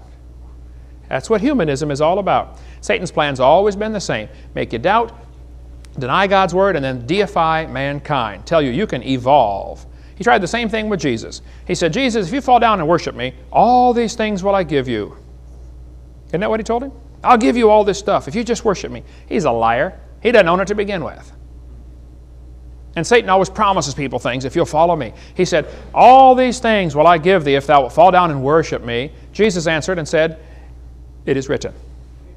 That's all you got to do, folks. When the devil starts giving you a hard time, just start quoting Scripture to him. He can't stand that. But he knows the Scripture really well. He'll take half a verse here and there. See what he did all through Scripture. Okay? He'll take half a verse. Just got to watch what he's doing. So a satanic high priest, Aleister Crowley, said that his demon told him the year 2000 would mark the end of the superstition of Christianity and the beginning of the golden age, when those possessing the will to dominate would conquer and would ascend to godhood. Well, guess what, Mr. Crowley? You missed it. And you're not going to ascend to godhood. You're going to descend to worm food. That's right. That's what's going to happen. Satan wants you to think you can evolve into a god. Now, what you believe determines how you behave. That's always been the case throughout the world. The Bible says, beware lest any man spoil you through philosophy and vain deceit, after the tradition of men and the rudiments of the world, and not after Christ. Philosophy means the love of man's wisdom. Sophie means man's wisdom, where we get our word sophomore. Soft means wise. More, where we get our word moron, means fool. A sophomore is a wise fool. That's the age where they usually think they know it all. How many been there before? You've seen those kind? Okay, yeah, sophomore. They picked the word very carefully for that age group. Soph means wise, man's wisdom, philosophy, phileo, the love of. Maybe been to Philadelphia, the city of brotherly shove, or whatever they call it, okay? Evolution is nothing but a philosophy. It's not a science, it's a philosophy, it's a religion. What it does, it tries to make you think that we can take God out and put man in his place. There are some excellent books you ought to be reading if you want to get up on all the philosophy of man's wisdom. You can read 7 Men Who Rule from the Grave. Oh, the philosophy of these 7 guys who absolutely still govern the world today. People like Karl Marx, Joseph Stalin, guys like that. You can read about the Fourth Reich of the rich, how that some of the rich people in the world, I mean the super rich people, have plans to control the world. Big-time, serious plans. You want to get more on the Council of Foreign Relations and how they are involved. These are all books we sell in our bookstore. I have people that get after me, brother. There's a couple of other, I think, good friends of mine that they say, oh, you get off on too many rabbit trails. It doesn't tie into creation. Oh, I think freedom ties directly to creation. Our founding fathers said, we hold these truths to be self-evident. All men are created equal. They're endowed by their Creator. So to me, the creation movement ties directly into things like gun control, stuff like that. I don't have a problem with it at all. You know, coming from some country where they don't have our American roots, I can understand where they don't see how it fits in, but sorry, it does fit in. Dr. Henry Morris has this great book about the long war against God. Now, evolution is the foundation philosophy for racism. How can you think one person is superior to somebody else? Some people thought, well, if there is no God and we just evolved from apes, which are dark-colored, maybe the white-skinned people have evolved farther. By the way, racism's been around a long time, but boy, when Darwin's book came out, it's like throwing gas on a fire. Racism escalated incredibly after that. Evolution is the foundation philosophy for racism. Charles Darwin wrote a book. Here it is right here. It's called The Origin of Species. That's not the whole title to the book. They're kind of embarrassed by the whole title because it is very politically incorrect. I'll show it to you in a second. This book says, The Origin of Species. Now, this book came out in 1859. The evolution theory was around way before that. But Darwin simply made it popular. He gave them an excuse of how it happened. Now, what is a species anyway? This textbook shows a bunch of different monkeys and says they're all different species. Okay, but they're the same kind of animal. They're still a monkey. And just because some guy decides that we've got 12 species of monkeys here, doesn't mean they're different kinds. They're still the same kind of animal. This textbook, used in Escambia for a while, shows the different, a little more to the title. It says, Darwin's published his findings in a book titled, On the Origin of Species by Means of Natural Selection. That's still not the whole title. Here's the whole title to the book. You can look at it yourself. The Origin of Species by Means of Natural Selection, or the Preservation of Favored Races in the Struggle for Life. Oh, favored races. Now, Charlie, that's not politically correct. Well, back in 1859 it was. 1859, we had slavery in this country, folks. Racism was very popular, even in the non-slave states.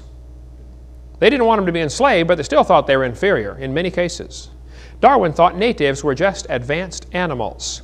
Darwin said in the book Descent of Man, another book he wrote, he said, at some future period, not very distant as measured by centuries, the civilized races of man will almost certainly exterminate and replace the savage races throughout the world. Now, if a professor said that today, how long would he keep his job? By the way, you ought to go read the old newspapers. I mean, like 100 years ago, and see how they talked about the Indians as being savages. They always referred to them as savages, like they're inferior somehow. Darwin said in his book, thus from the war of nature, from famine and death, the most exalted object we are capable of conceiving, the production of higher animals, directly follows. See, Darwin's philosophy was messed up. He thought the more war, the more famine, the more death you have, the faster things evolve. The question is really very simple. Did man bring death into the world? Or did death bring man into the world? Could not be more opposite. Darwin's philosophy says death brought man into the world. Now, you have to understand, in 1859, when this book came out, slavery was legal in many parts of the world. By the way, there's still slavery going on today in many parts of the world. Okay? Negroes were bought and sold like cows. You owned them like property. You could do with them as you pleased. They had absolutely no rights. Now, Henry Fairfield Osborn, who was the curator at the American Museum of Natural History, said, "The standard of intelligence of the average adult Negro is similar to that of the 11-year-old youth of the species Homo sapien." He's trying to get across the idea that Negroes are a different species, isn't he? That's racism. Stephen Gould admitted, "Biological arguments for racism may have been common before 1850, but they increased by orders of magnitude following the acceptance of evolution theory." Thomas Huxley was the guy who promoted Darwin all over the country. Darwin wrote his book and went and hid. Huxley went out and really preached Darwin and made people accept what he said. Huxley said, "No rational man, cognizant of the facts, believes that the average Negro is the equal, still less the superior, of the white man." These are the guys who promoted Darwin. A guy named Kingsley, who was an Anglican priest who really promoted Darwin. Also, you know, if it hadn't been for the church accepting Darwin in the 1850s and 60s, the scientists rejected it at first. They said, "What a dumb theory." It was the Christians that accepted it. Kingsley said, "The black people of Australia, exactly the same race as the African Negro, cannot take in the gospel. They can't get saved." He said, "All attempts to bring them to a knowledge of the true God have as yet failed utterly. Poor brutes in human shape, they must perish off the face of the earth." They're inferior species. Brother, I was working in Longview, Texas at a church there. I was out 2 in the morning going to the store to get my wife some milk or something. I forget what it was, and I get one of the babies something at that time. And some guy had gotten drunk, and he turned his car down what he thought was a street, but it was a railroad track. He drove about 30 feet, and the car bottomed out, and he's stuck on the tracks, And he's standing out there looking at his car. What happened here, He's drunk. And so I stopped to go see what I could do to help, and another guy stopped, and we're pushing this car back off the railroad tracks before a car comes along and turns it into a tin can, And this guy said, "What are you doing out here in the middle of the night?" It was an all-black neighborhood, right by the big ghetto housing project there. I said, I came by here to see if any of my friends are up, because I know a bunch of people here in the housing project in the ghetto here, and I bring a lot of these folks to church." He said, "You bring them to church?" I said, "Yeah, I drive a bus, come in here every Sunday, bring a lot of them to church." He said, "These people are all black." I said, "Yeah, so what?" He said, "Well, why do you bring them to church?" I said, "Well, I try to get them saved and, help them learn the Bible and go just like Jesus told me to do."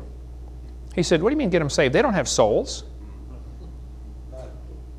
I said, "Are you part of the KKK?" He said, "Yeah, how'd you know?" "Oh, just a lucky guess, Well, listen, you idiot, they do have souls as much as you do. The color of your skin makes no difference. In Part 7, we talk about where the races come from. There aren't any races. There's one race called the human race. Now, there are different skin colors. I can show you different skin colors of cows, too. Black cows, brown cows, and white cows. But they all look the same in the meat locker.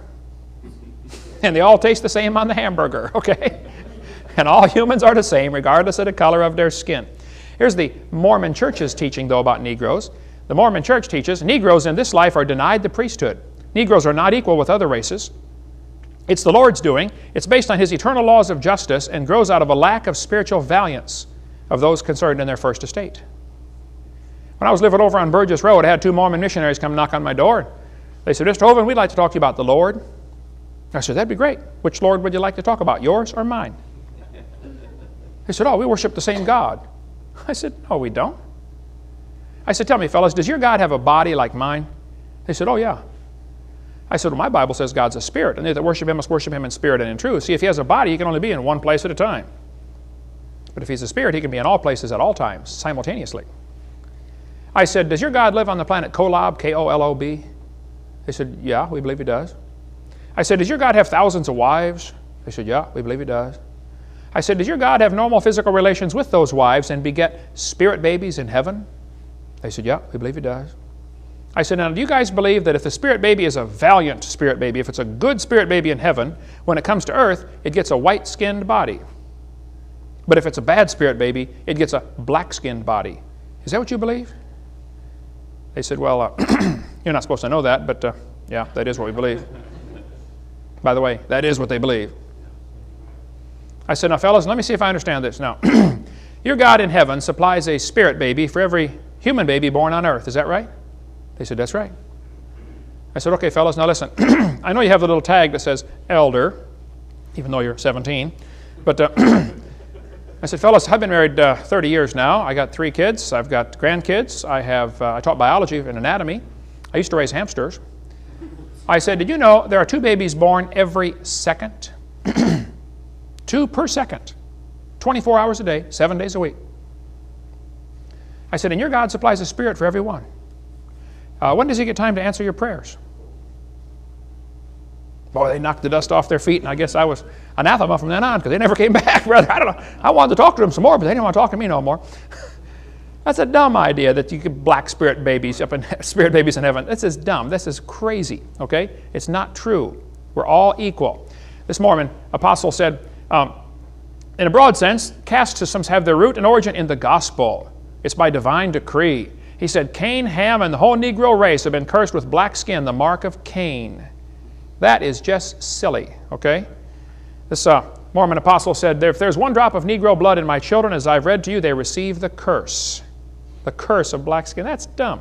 He said, shall I tell you the law of God in regard to the African race? If the white man who belongs to the chosen seed mixes his blood with the seed of Cain, the penalty under the law of God is death on the spot. This will always be so. By the way, you ought to read the book, The Secret History of the Mormon Church. Get the phone number there. Go to the website, UTLM, UtahLighthouseMission.org. If you want to get all the lowdown on how the Mormons have killed people for trying to leave the Mormon Church or for marrying someone who's not the right color. Now, I know I'm in the South, and I preach the same message all over the South. But if you think you're superior because of the color of your skin, you're wrong, you're stupid, and you're not right with God. Amen. Okay, I have brought thousands of black people to the Lord, and I intend to keep doing it, okay? And they're going to be in heaven whether you like it or not. But during the slave trade time in America here, the slaves were packed onto ships and brought over like cows. I mean, it was common for 20% of them to die. They would bring them on the ship and chain them to the deck, and that's where they stayed for 2 or 3 weeks.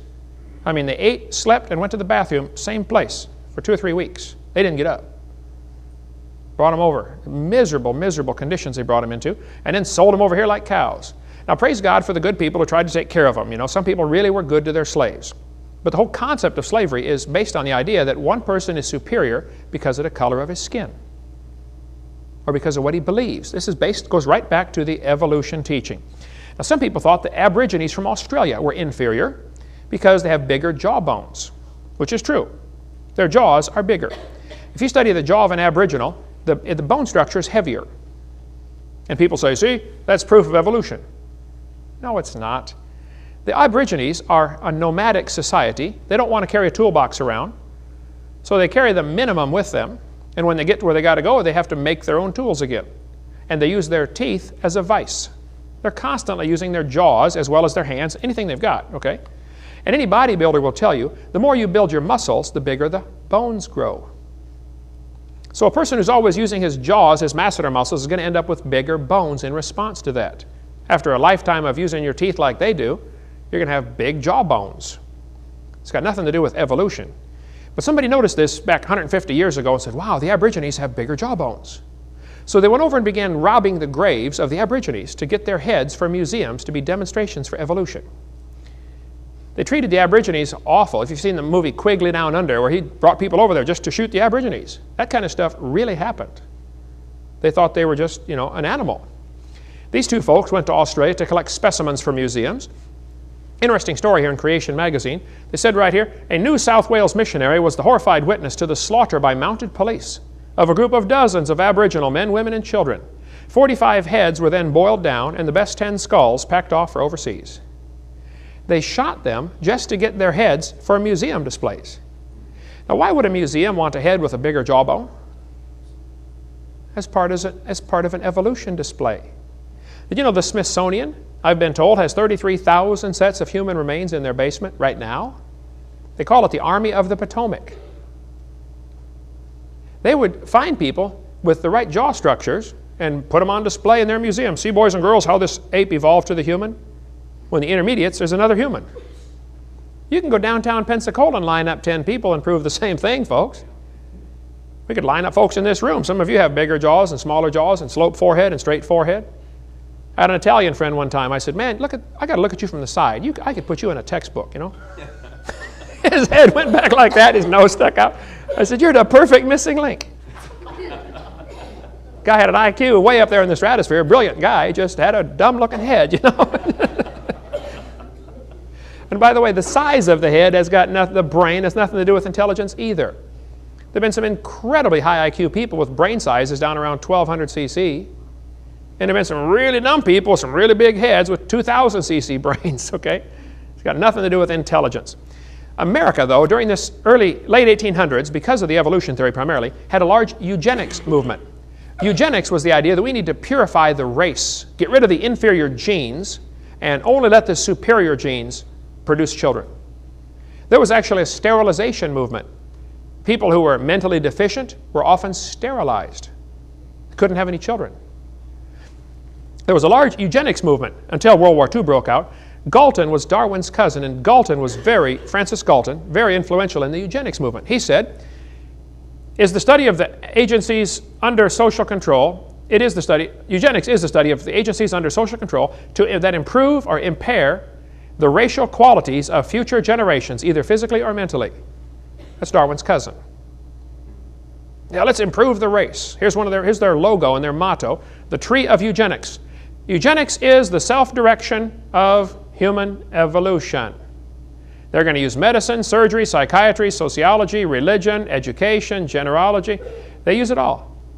Like a tree, eugenics draws its materials from many sources and organizes them into a harmonious entity.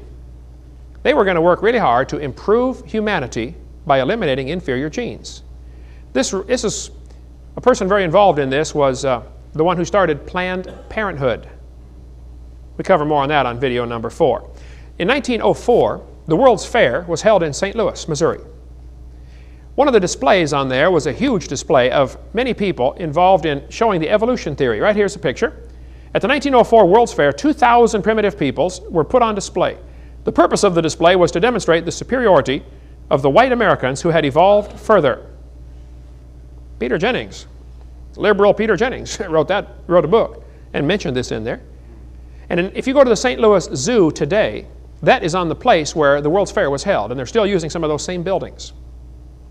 There in St. Louis at the 1904 World's Fair, they had a man in a cage with chimpanzees to demonstrate the evolution theory. The man was a pygmy from Australia, or a pygmy from Africa, little bitty pygmy, about 4'5", I think he was. Ota Benga was his name. Ota had a wife and 2 kids. They put him in a cage with chimpanzees. He went insane and killed himself. Why would they do that to somebody? Well, if you believe in evolution, man's just an animal. Even President Roosevelt, as good a man as he was in many ways, was caught up into this false thinking. Roosevelt thought that the Indians were an inferior species. Roosevelt said, I wish very much the wrong people could be prevented entirely from breeding. Roosevelt thought the immigrants from Europe, Scotland, Ireland, and the Orient were a threat to American society. How many of you have ancestors from one of those places? Just about everybody in the room. Yep, you're a threat to American society because you have inferior genes. That's what he thought. In 1871, Congress scrapped all treaties with the Indians and moved them off to the reservation system, still in use today. They made promises to the Indians and broke them. After all, they're only savages, they're inferior. The Trail of Tears took place before Darwin's book came out, but still, evolution was very much taught before Darwin's book. Darwin just simply made it popular. But in the Trail of Tears, the Cherokee Indians were moved off their land by force to Oklahoma. About a third of them died along the way. Sam Houston married a Cherokee bride. He was really upset about what's going on with the white people picking on these Indians for no reason other than they thought they were an inferior species, which goes right back to the evolution teaching. When they took the Indians out of Ross's Landing, Tennessee, they moved the Indians out 2 weeks before harvest time. They did all the work, planted the crops, tended them all summer long. Just before harvest time, came in with soldiers and guns, loaded them into wagons, and moved them out. And of course, the white people moved into their houses, already made, crops ready to harvest. Man, pretty nice. So people would forget about what happened, this horrible slaughter of the Indians. They renamed the city. It used to be called Ross's Landing after Chief Ross. Now they call it Chattanooga. renamed to honor or to make people forget what happened. Here's an article from Franklin College in Franklin, Indiana. The Carnegie Institute of Washington, Eugenics Record Office, founded by Mrs. E.H. Harriman. Anybody heard that name before? E.H. Harriman. How many saw Butch Cassidy and the Sundance Kid? He's getting ready to blow up the train, you know, and he said, I work for Mr. E.H. Harriman. Super rich gazillionaire back in those days. Very much involved in wanting to improve humanity by eliminating the inferior. Carnegie started the organization now in Berkeley, California, that fights to keep creation out of schools. It's his funding that supplied the start of that organization. The whole idea that man is superior, there's a bunch of guys been involved in this. The Bible says, have we not all one Father? You're not superior because of the color of your skin. The Bible says, he hath made of one blood all nations of men to rule on the earth. Now Darwin thought that a married man was a poor slave worse than a Negro. Regardless, we won't comment on whether it's true or not, but if it's not, by the way. But if a professor said that today, how long would he keep his job? Or his life? Some of these feminazis would go kill him, wouldn't they? And yet they praised Darwin in our school system. Louisiana, I don't know if they got it passed or not, they were working on a bill to ban the teaching of Darwin because of his racism. Very interesting approach. Yeah. I mean, if our school started teaching the teachings of Adolf Hitler and made it mandatory reading, wouldn't people get upset? Well, why aren't they upset about the mandatory teaching of Darwinism? Darwin said, the chief distinction of intellectual powers between the two sexes is shown by man's attaining to a higher eminence in whatever he takes up. Whether requiring deep thought, reason, or imagination, or merely the use of the senses and hands, the average mental power in man must be above that of woman. Darwin finally married his first cousin, Emma Wedgwood. Nobody else would take him. Darwin thought men were superior in every single way. Darwin believed in inbreeding, so he married Emma, his first cousin. He wanted to raise a superior stock of children. He ended up having 10 children. Mary died shortly after birth. Anne died at 10. Robert was born retarded and died at 19 months. Henrietta had a serious nervous breakdown at 15. 3 of his other 6 sons were ill so often, Charles regarded them as semi-invalids. So much for inbreeding, Charlie. Evolution is the foundation for communism.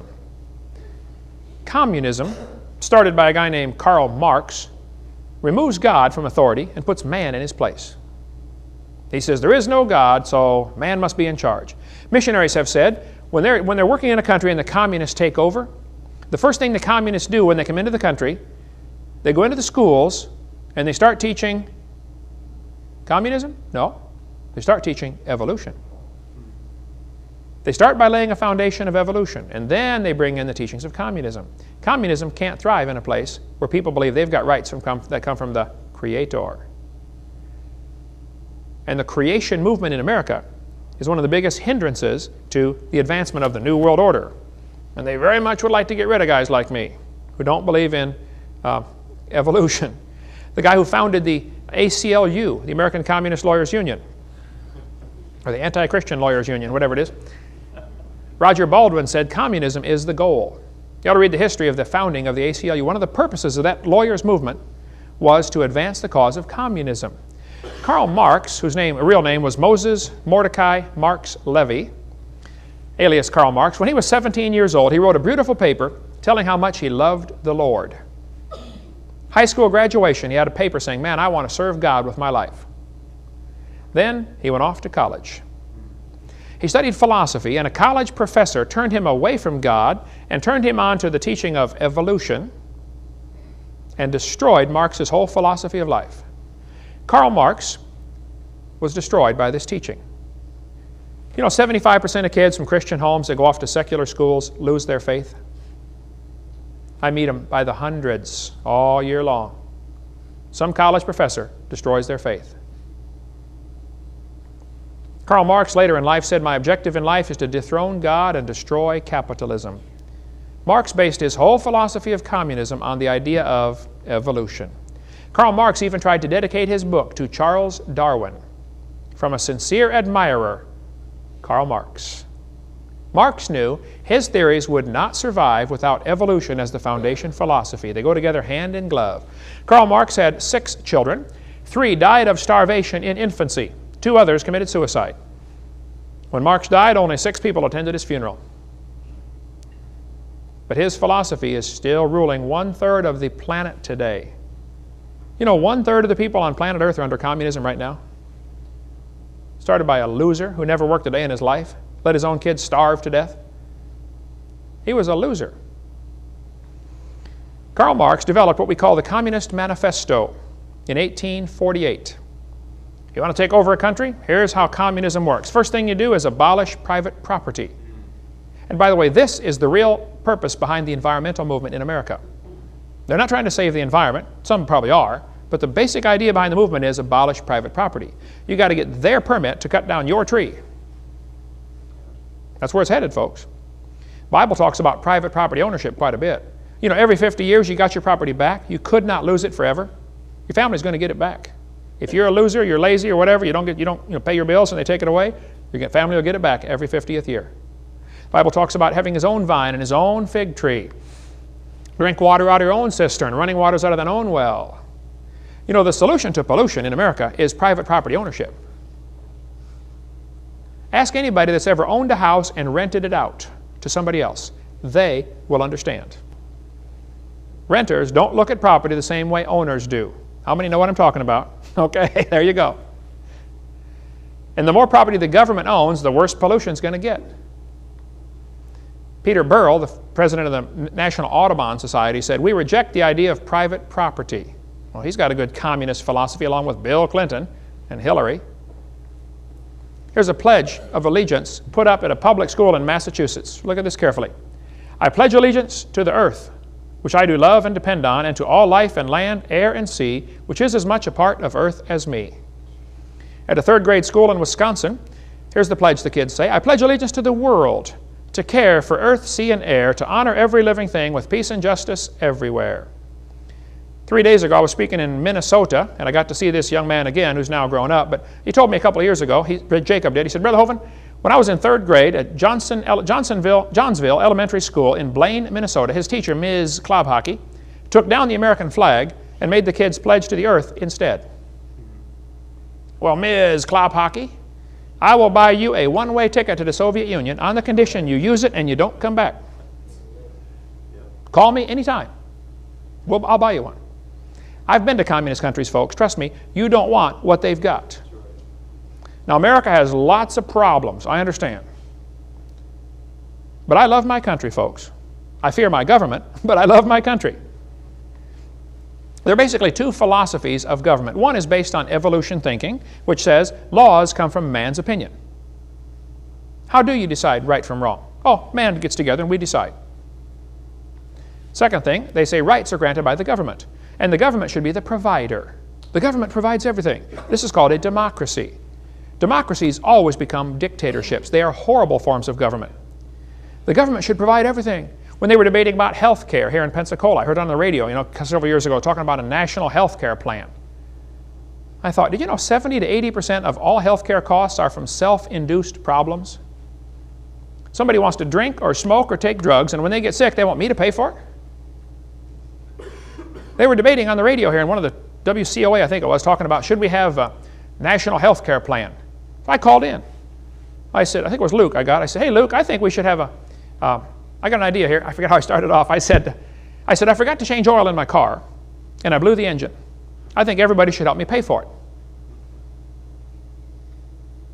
They said, "Well, if you forgot to change oil and you blew your engine, that's your problem." I said, "Well, this is exactly the same idea with health care. If you don't want to take care of your health, I guess that's your business. But if you get sick, why should I have to pay for it? If you don't want to brush your teeth and floss your teeth, you do whatever you want. They're your teeth, but I'm not going to pay you to get you new ones. I got to take care of my own too, you know." If we're going to have universal health care, why not universal auto care? If you ever damage your car, the government will pay for it. How's that for an idea? How about universal house care? You got a problem with your house, you need new doors, you need new carpet, hey, the government will pay for it. How about the government pay all utility bills? I like that. You don't have to yell at your kids anymore. "Shut the refrigerator." Do you realize what would happen in a hurry? The whole system would crumble. That's what the Canadians are just now trying to figure out. Wow, how come it's costing us so much for this health care? I haven't had any health insurance now for 14 years. I take my vitamins. A lot of them. I probably spend 40, 50 bucks a month on vitamins and nutrition for me and my wife. Wow, that's a lot of money. Cheaper than $400 a month for health insurance, isn't it? And boy, when you get sick, it's neat. You go to the hospital, they have to do something, some kind of surgery. I remember one of my boys had surgery, and the hospital bill was like $4,500, for 2 hours in an outpatient place. So I called the different people. I called the anesthesiologist. I said, hello, sir, I notice your bill here is $1,500 for an hour and a half, put him to sleep. I don't have any insurance. I do pay my bills, and I'll pay whatever I have to, but that seems kind of high for an hour and a half, He said, oh, you don't have insurance? Okay, let's make it $300. Just like that over the phone. I called the place that had the room, I'm sure they had to change the sheets and put some new Band-Aids out and stuff, and I said, listen, I saw your bill here was like, $1,800. That seems kind of high for an hour and a half, for your room. I said, I don't have any insurance. They said, oh, you don't? Okay, let's make it $400. I got the bill down from, I think, $4,500 down to about $1,000, just over the phone with 5 phone calls. You don't have insurance? Oh, okay. The more people have insurance, the more it raises the price of everything. Now, I'm not against health insurance, okay, but I'm saying the philosophy here is what's important to understand. We got this crazy idea that the government's supposed to provide everything. Well, they'll be glad to do that, but along with that, they're going to take away all your freedoms. Our founding fathers said, we hold these truths to be self-evident. All men are created equal. For instance, who gives you the right to have a church? Then why do we ask the government for permission? Just about every church in America now has become 501c3 incorporated because they want to get a government handout. You ought to get the book Hush Money, or the bigger version of it, In Caesar's Grip, by Peter Kershaw, a good friend of mine. You want to find out all the dangers of 501c3 incorporation. The church doesn't have to get incorporated, but if you do get incorporated, you better not preach against certain things from your pulpit. Did you know if you're an incorporated church and you preach against homosexuality, IRS will pull your tax-exempt status? Churches are tax-exempt anyway. What are we asking them that for? Come on. I'll read the book if you want more on that. Patrick Henry said, it cannot be emphasized too strongly that this great nation was founded by Christians, not on religions, but on the gospel of Jesus Christ. See, the other philosophy of government is based on creation thinking, which says laws come from the Creator, rights are unalienable, and the government should be limited to the punishment of evildoers and defense, the only 2 legitimate functions of government. They're not supposed to provide everything for you. You ought to read Davy Crockett's story about, he's out, a neighborhood burned in Washington, D.C. when Davy Crockett was senator or something like that. And the senators got together and said, this whole neighborhood burned. What a horrible tragedy. Everybody lost their house. Here, let's vote to give this neighborhood, $50,000, whatever it was way back then, to rebuild their homes. The next fall, Davy Crockett's out stumping, trying to get people to vote for him. And he saw this farmer plowing his field, and he stopped and said, hey, neighbor. Farmer stopped and said, yes, sir, can I help you? He said, I'm Davy Crockett. He said, yes, sir, I know who you are. He said, well, I want to see if you vote for me. The farmer said, no, sir, I'll never vote for you again in my life. He said, well, why not? He said, you broke your trust. He said, I voted for you last time to put you in there to manage things for our area, and you blew it. He said, well, how did I blow it? What did I do? He said, well, you voted to give those people money to rebuild their houses. Crockett said, well, yeah, that was a horrible thing that happened. A big fire swept through the community or something. And the farmer said, are you going to do this for every tragedy across America? What if I lose my crop? What if my cow dies? This is a slippery slope, folks. There's no way out of this one. You have no business to give away our money. Now, if you congressmen want to get together and pool your money and give those folks some money, you go ahead. We've entrusted you to manage our money. We've got the whole story. It's amazing. If you call us or email us, we'll send that to you. Davy Crockett said, well, he learned his lesson. But the senators and representatives today do not understand that lesson. They love giving away your money. Long story on that. A republic, though, is based on the idea that the law is supreme. Our government started off to be a constitutional republic, not a democracy. And I get real nervous when I hear them talk about spread democracy around the world. It'd be the dumbest thing we could do. Talk about a dumb form of government. The second part of Karl Marx's plan was a heavy progressive income tax. Don't get me started on that one, okay? The third thing he said was, abolish the rights of inheritance. The Bible says a good man leaves inheritance to his children's children. Everything about communism is backwards to the biblical plan for things. Number 4, confiscate property rights. Take away the property. The Bible says the love of money is the root of all evil. Karl Marx said we need a central bank. He knew full well a central bank could destroy the country. And in 1913, some rich guys got together on Jekyll Island, Georgia, and tricked everybody with the Federal Reserve. Nothing federal about it, and there are no reserves. The Federal Reserve is a private bunch of bankers. Remember, love of money is the root of all evil. Got a whole lot more on that in our college class, CSE 103. We get a whole lot more on the Federal Reserve. We better skip some for sake of time here.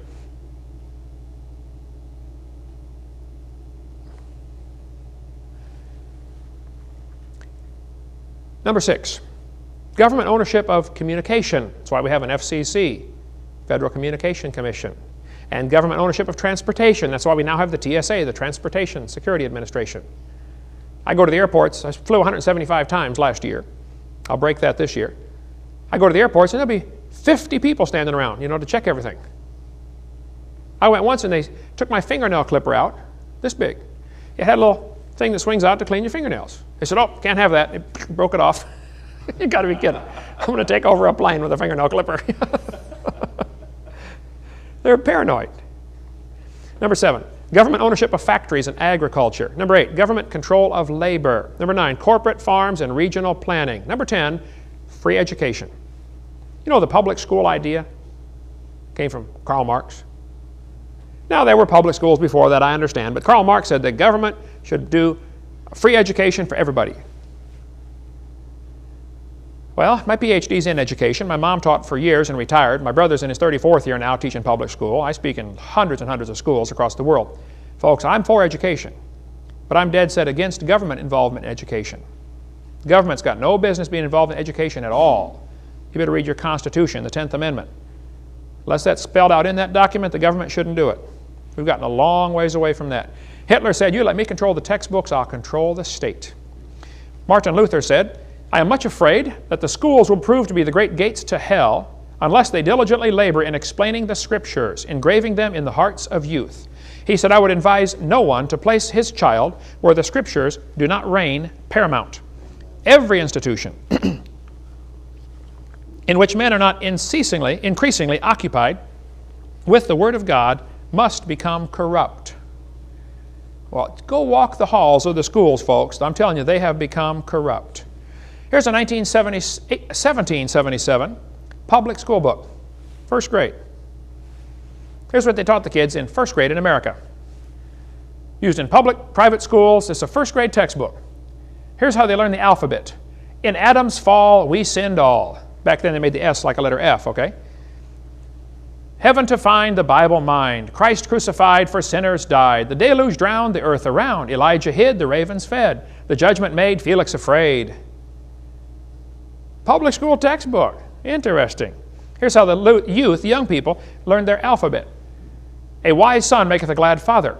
Better is a little with the fear of the Lord than great treasure and trouble therewith. Come unto Christ, all ye that labor and heavy laden. Do not the abominable thing which I hate, saith the Lord.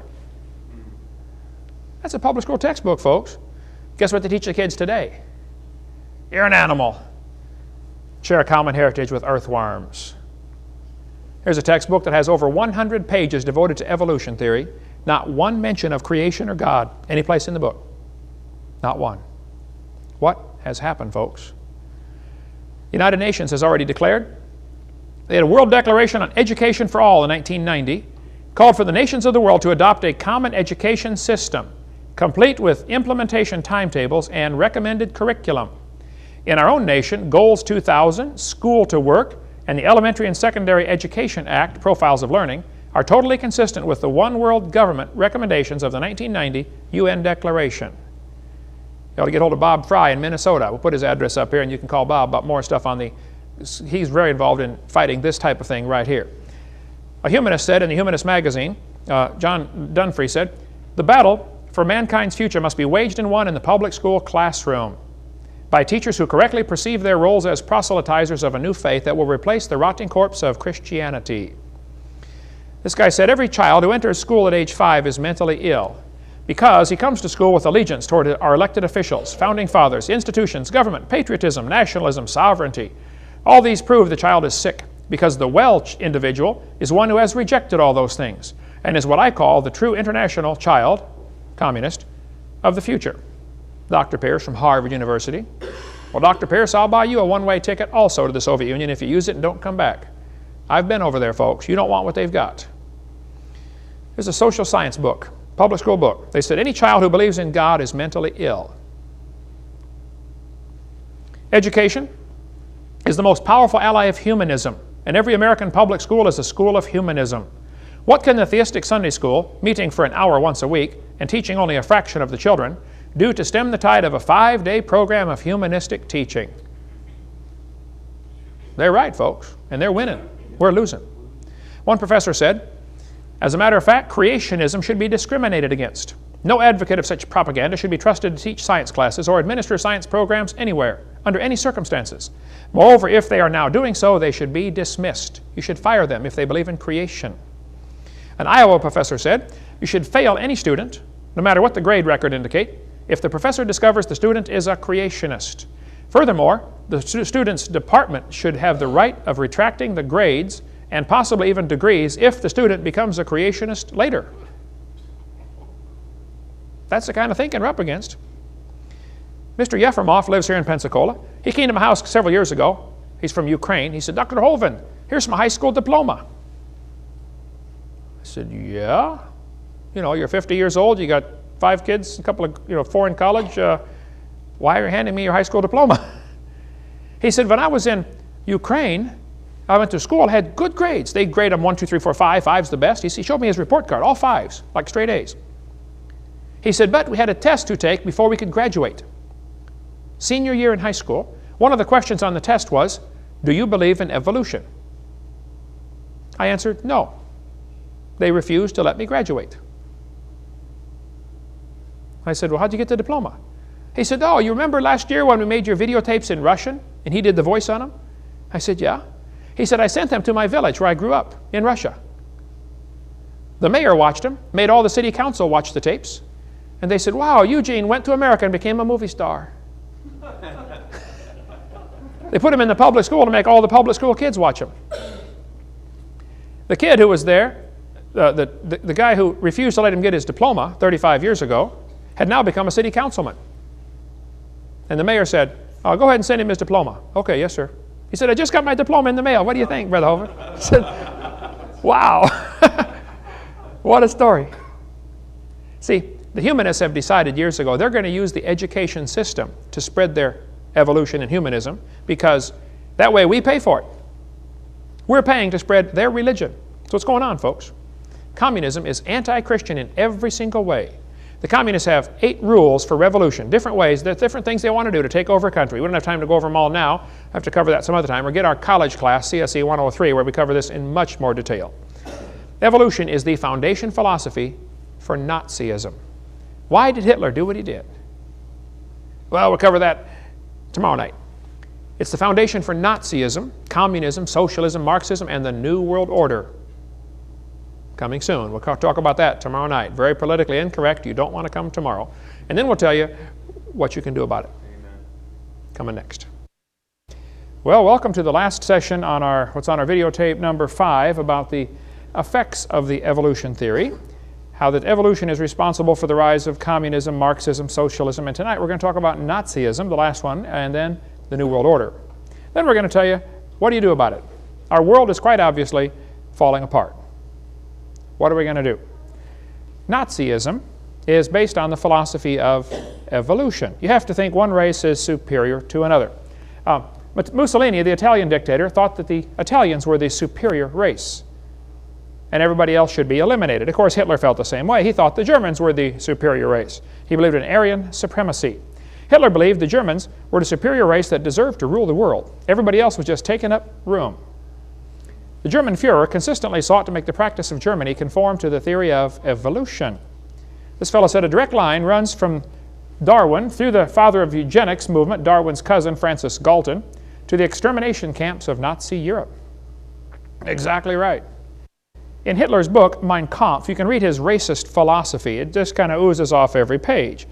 Adolf Hitler's mind was captivated by evolutionary thinking, probably since he was a boy. Evolutionary ideas lie at the basis of all that is worst in Mein Kampf and in his speeches.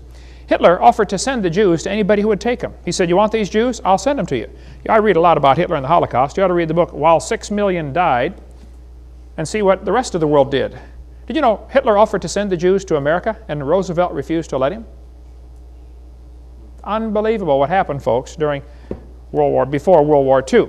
In Hitler's book, Mein Kampf, on page 286 in this edition, he said, even less does nature desire the blending of a higher with a lower race.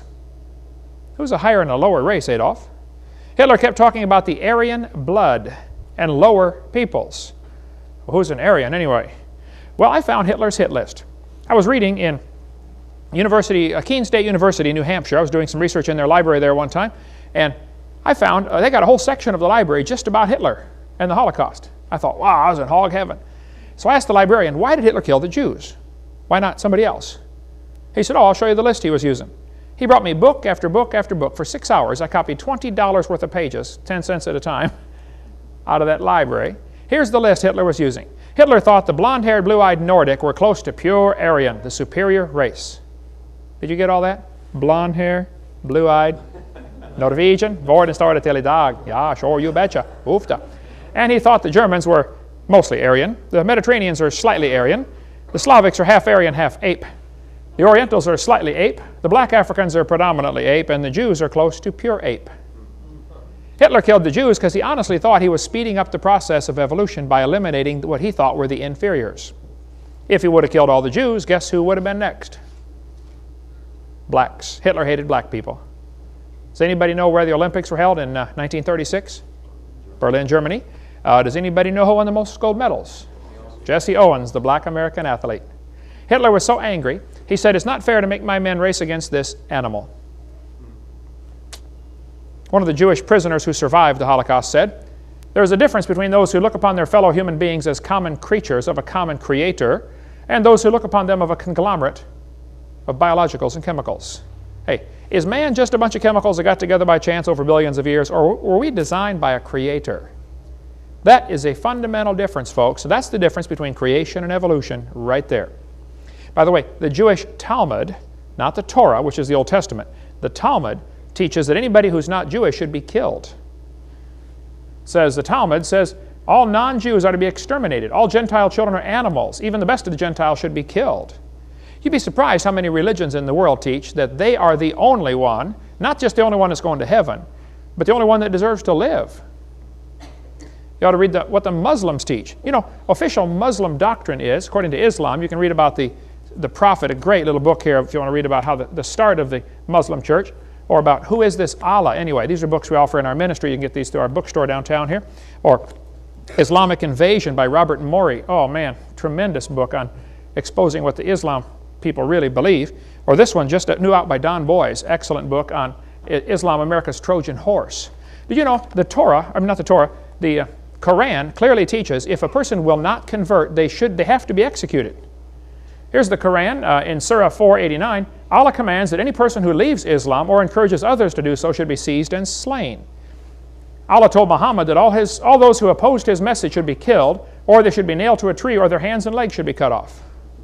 You cannot be a good Muslim without being a revolutionary. You have to hate everybody that isn't Muslim. I feel sorry for the folks that are duped by that silly idea.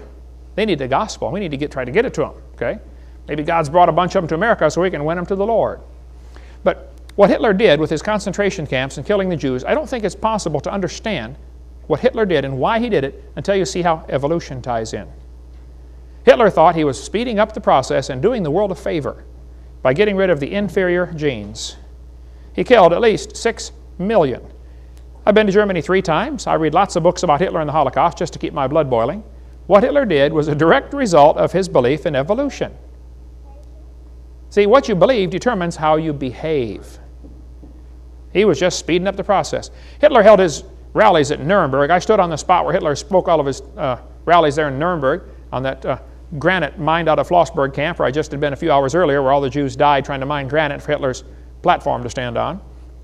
Hitler tried to make the people look small. The individual is small, And the cause was great. Had these massive rallies at the Nuremberg arena there. You know, the environmental movement folks try to do the same thing. They try to make the individual look small and the cause look great. You know, people are expendable. We've got to save Mother Earth. Doing the same thing with our kids today. Hitler knew full well you have to indoctrinate the young people. And the evolutionists have worked very hard to infiltrate our school system and thoroughly indoctrinate the young people. It's interesting, Hitler referred to the Jews as parasites in the body of nations. The abortionists refer to the unborn child as a parasite in the woman's body. Same language. Hitler, one of his justifications for believing in evolution was the gill slits. We talk about that on video 4, the idea that the embryo has gills made up by the German professor Ernst Haeckel. And that goes on. We can talk a lot more about that on our video number 4 about how abortion is murder based on the thinking that evolution is true. It's a crazy idea. Hitler said, this new state, Germany, will give its youth to no one. We're going to raise the youth the way we want them to be raised. There was a man in Skokie, Illinois that shot and killed a doctor. When they asked him, why did you kill this doctor? He said, because he's making blue-tinted contact lenses for people and he's diluting the Aryan beauty. Folks, the Aryan supremacy idea is not dead. There are still white supremacists all over the country. And I know I'm in the South. Well, get over it, okay? Nobody's better because of the color of their skin. Hitler tried to hide behind the idea that Christianity justified what he was doing. This excellent book by Marvin Lutzer at Moody Bible Press on Hitler's cross, about how he tried to make people think it's okay because God had told him to kill all these people. Hitler, one of his propaganda pictures showed him walking out of a church with a cross over his head. He was a liar. Did you know they had Nazi baptisms? Hitler secretly, though, hated Christianity. He said, I regard Christianity as the most fatal, seductive lie that ever existed, because Christianity teaches all nations are of one blood. You're not better than anybody because of the color of your skin. That's what Christianity teaches. But they had Nazi baptisms, Nazi altars. Just unreal what Hitler did, trying to hide behind the guise of Christianity. Now, the Japanese also thought that they were a superior race. The Japanese textbooks taught their kids for 30 or 40 years. When Darwin's book came out in 1859, when it was translated to Japanese several years later, the Japanese bought it up like crazy and said, wow, this is a perfect theory. They sucked it right in because it goes right along with the religions they already had there in Japan. And they said, wow, one race is superior. I bet it's the Japanese. They had special studies where they studied people, and they said the Japanese don't have as much hair on their body, which proves they've ascended further from the apes. And they said they have a milder body odor, and they were the superior race that deserved to rule the world. People say, when I say I think evolution is largely responsible for World War II, they look at me like I'm nuts. But folks, that's exactly the case. Evolution is also the foundation philosophy for the New World Order. We cover lots on this on our college class, CSE 103, where my 17-hour seminar is stretched out to 60 hours, where we chased every rabbit and kicked every dog that walked by. That's a whole lot of stuff on our college course there. The United Nations has plans for a one-world government. The United Nations wants to establish a UN military force that can intervene in internal events in any country. They want to eliminate the veto power of the United States. They want to give the UN jurisdiction over the Earth Commons. That means the United Nations decides who owns, the rivers and everything in Earth. This is from a speech given by the Secretary General in September of 2000. They've already divided up the world into 10 regions. For years I was taught the old Roman Empire is going to be revived in the last days, and we're going to have the vision in the book of Daniel. 10 kings are going to get together and give their power to one king. And then I think we've been maybe missing something here, brother. Maybe it's not 10 countries in Europe going to unite. Maybe it's 10 regions of the world. Maybe this last vision of Daniel was the whole world uniting. They are making plans for a new world order. There are some extremely wealthy, powerful people making plans to rule the world. Like Pinky and the Brain. They're out there trying to take over the planet. And God's up in heaven laughing about it. Psalms chapter 2. The psalmist said, why do the heathen rage? The people imagine vain things. The kings of the earth set themselves. The rulers take counsel together against the Lord, against his anointed, saying, let us break their bands asunder and cast away their cords from us. He that sitteth in the heavens shall laugh. God sees all their plans for a one-world government, and he's laughing about it. Now, in the meantime, I think we're going to have to go through some really hard times down here, folks. people say, well, God's going to get us out of here before the tribulation. Oh, tell that to the Chinese Christians and the Russian Christians and the Egyptian Christians that have been killed here, and those in Sudan, where they've killed hundreds of thousands in Africa just because they're Christians, just in the last 10 or 15 years. Boy, if any country ever deserved the judgment of God, it's America. Amen. And I think it's coming soon to a city near you. The United Nations has plans to tax the world. We'll be paying a tax if they have their way to the United Nations. They want to get the UN authority to regulate international commerce. They want to control food. They understand full well that the production and distribution of food is the way to control the world. The United Nations has plans to establish a new seat of power in the UN called the People's Assembly. It'll consist of representatives from nations, but also representatives from non-government organizations. Just organizations can have a seat in there. Interesting. They want to have jurisdiction over all nation states. They certainly want to have jurisdiction over all the churches. And many churches have already stuck their head in the noose by becoming incorporated, and they don't realize what they've done. There's a good book if you want to read more on that. You can get it from our website, or right here in our bookstore, In Caesar's Grip, about how the incorporation process, 501c3, has trapped churches where they cannot speak out on certain topics. Man, 100 years ago, the politicians were scared stiff of the pastors because they just get up there and preach. You know, Senator Jones is a whoremonger. Well, today, if you talk about politics, they'll jerk your 501c3 status. And so Christians say, well, we can't talk about certain topics in the pulpit. Well, then you're not serving God. Right. If you're a prophet of God, you say what God told you to say. If it hair lips the devil, then tough. It goes back to the two basic philosophies of government. You know, evolution based on man's opinion and creation based on laws come from the Creator. He gives us rights to have churches. He gives us rights to speak the truth. Our founding fathers said, when it comes in the course of human events, it becomes necessary for one people to dissolve the bands which have connected them to another. They said, we hold these truths to be self-evident. All men are created equal. They're endowed by their Creator with certain rights. They kept talking about the right of the people because of the fact they were created by God. When you get a bunch of people together who believe they were created, they don't make good slaves. They're going to throw the tea in the harbor and start a big war. And so the guys who would like a new world order are fighting very hard to not let creation into the schools, because the schools are their primary method of teaching their evolution theory, which says rights come from government, not from God. This fellow said, fundamentalist parents have no right to indoctrinate their children in their beliefs. We are preparing their children for the year 2000 in life in a global one-world society, and those children will not fit in. They want to prepare our kids for a new world order. And boy, it's working, folks. 75% of kids from Christian homes that go to secular schools lose their faith after 1 year of college.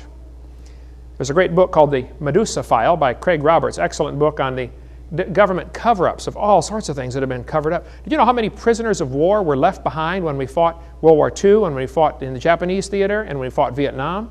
Those prisoners of war were taken off to be coal miners up in the Soviet Union and in China. They just disappeared into slave labor camps. And some leaders in our government knew about it and said, oh, it's not worth messing with, just let them go. There's some still alive over there. Read this book, The Medusa File, if you want to get more on that. If you want to understand the conspiracy that's right now Satan is using to control the world, there are so many good books you can read about this. I've got several on the table here. There are different groups with their smoke-filled rooms trying to control the world. There's a meeting, there's a committee of 300 Jewish financiers, all masters of lodges, who rule the world according to Protocols of Zion. Now, I get criticized for recommending the Protocols of Zion. I understand the book was written so that if it was found, it would be blamed on the Jews. It's actually the bankers. But they kept calling it, wrote it as if the Jews are going to do this and the Jews are going to do that. I tell you what, you read it, it's all come true in the last 100 years. And people say, that's a bad book, Brother Hovind. Well, yeah, it is, but it reveals their plan for the world, but was not written by Jews. It was written by financiers, moneylenders, and shows their plan to rule the world. There's a book called The Committee of 300, showing the 300 top people who really make the decisions on this planet to decide when we're going to have a war and when we're going to have a depression and a recession. Get more on that. See, a lot of these crises that we face are man-made, intentionally made. I don't know if you saw the video of the airplane flying into the Twin Towers, But there's a video on the internet you can watch showing an F-15 flying right beside it, guiding them into the Twin Towers. They slow the tape down and show it frame by frame. Interesting. I'm not sure what all happened that day, folks. I'm not sure if anybody's sure what all happened that day. But they will develop a crisis just so they can get their goals accomplished. Some of these guys would like a new world order, a one world government, and they're not against killing 3,000 or 4,000 people if it helps their cause. Like blow up the Oklahoma City building just so we can, eliminate the militia groups that are getting a little out of hand, Or just so we can get more homeland security measures. I can't even carry my pocket knife on the plane now. Well, the Civil War was deliberately done in order to get more toward a one world government. So was World War I. The 1929 Depression was deliberately caused to get people to come in and get a Social Security number, which, by the way, is a voluntary system. The Cuban Missile Crisis was deliberate. See, the Russians, they have a technique. They say we'll take 2 steps forward and 1 step back, and everybody thinks we retreated. They wanted a missile base. They wanted a military base in Cuba. So they put in a military base and missiles. Kennedy huffed and puffed about the missiles, the big missile crisis in '62, and they took the missiles out, we think, and left the military base. 2 steps forward, 1 step back, they're further toward the goal. They've done that all over the world. Oklahoma City was blown up by apparently some terrorists, obviously, but it wasn't the truck bomb in the street that blew that building up, folks. There's a whole lot more to it than that. You want to get a hold of Ben Parton, the Air Force general in charge of explosives. He said, I know what blows buildings up. I've been doing this for 30 years. He said a truck bomb did not blow up that building. There were bombs in the basement around the pillars, sheared the pillars off. Talk to Ben Parton. There's his phone number right there if you don't believe me. Got a great videotape about that. In order to get anti-terrorism legislation passed that had been stalled in Congress, that's why I think those buildings came down. The TWA bombing was done deliberately to get rid of some people who were going to go testify against Bill Clinton, apparently. There's been so many conspiracies, and I read all this stuff and listen to all these things and read lots of books on it. But folks, it doesn't matter in a bigger sense. I think we as Christians need to be wise as serpents and harmless as doves. I'm going to share with you tonight what I think the solution is. What should we be doing in light of the fact that there's a new world order coming down upon us and Christians are not going to be welcome?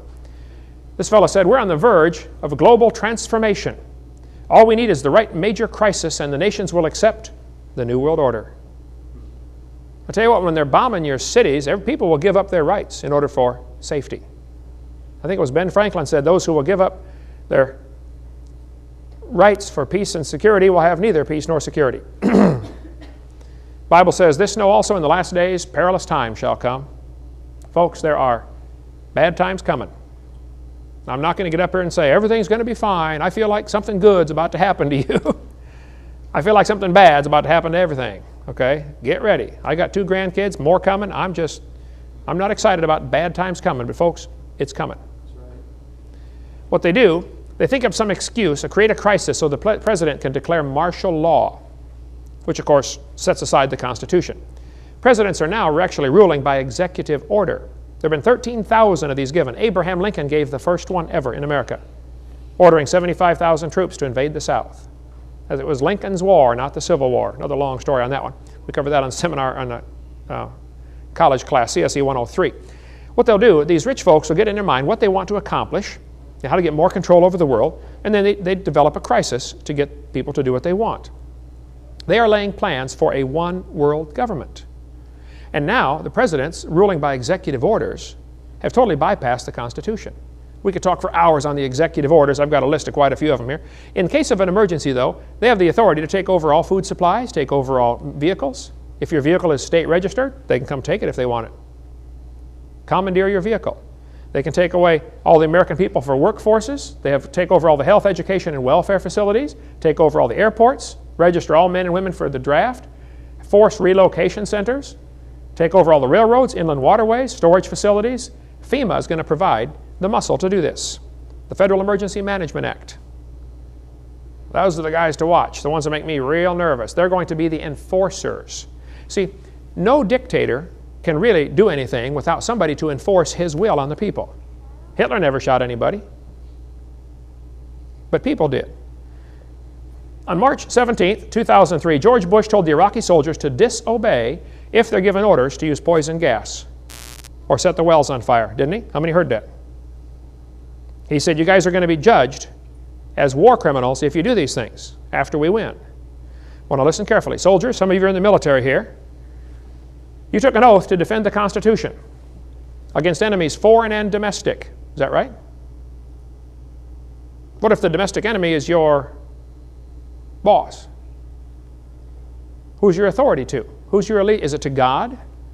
It's going to be a tough time for Christian soldiers. They're going to have to make a decision to stand up and say, okay, I'm going to do what God says. Sometimes there are conflicts between authorities. Kids know this. They try to get mom to say one thing and dad to say another. Try to create a conflict in the authority chain, right? Kids are good at that. Well, God's the ultimate authority. And if I was a soldier, I would serve my country and I would obey orders until there was an order to disobey something God had said to do. That's where you draw the line. I'm sorry, I just simply can't do that, sir. I refuse. You say, they're going to court-martial me. Oh, so money's more important than God's will, huh? That's what it boils down to. That sometimes it is always right to disobey evil orders.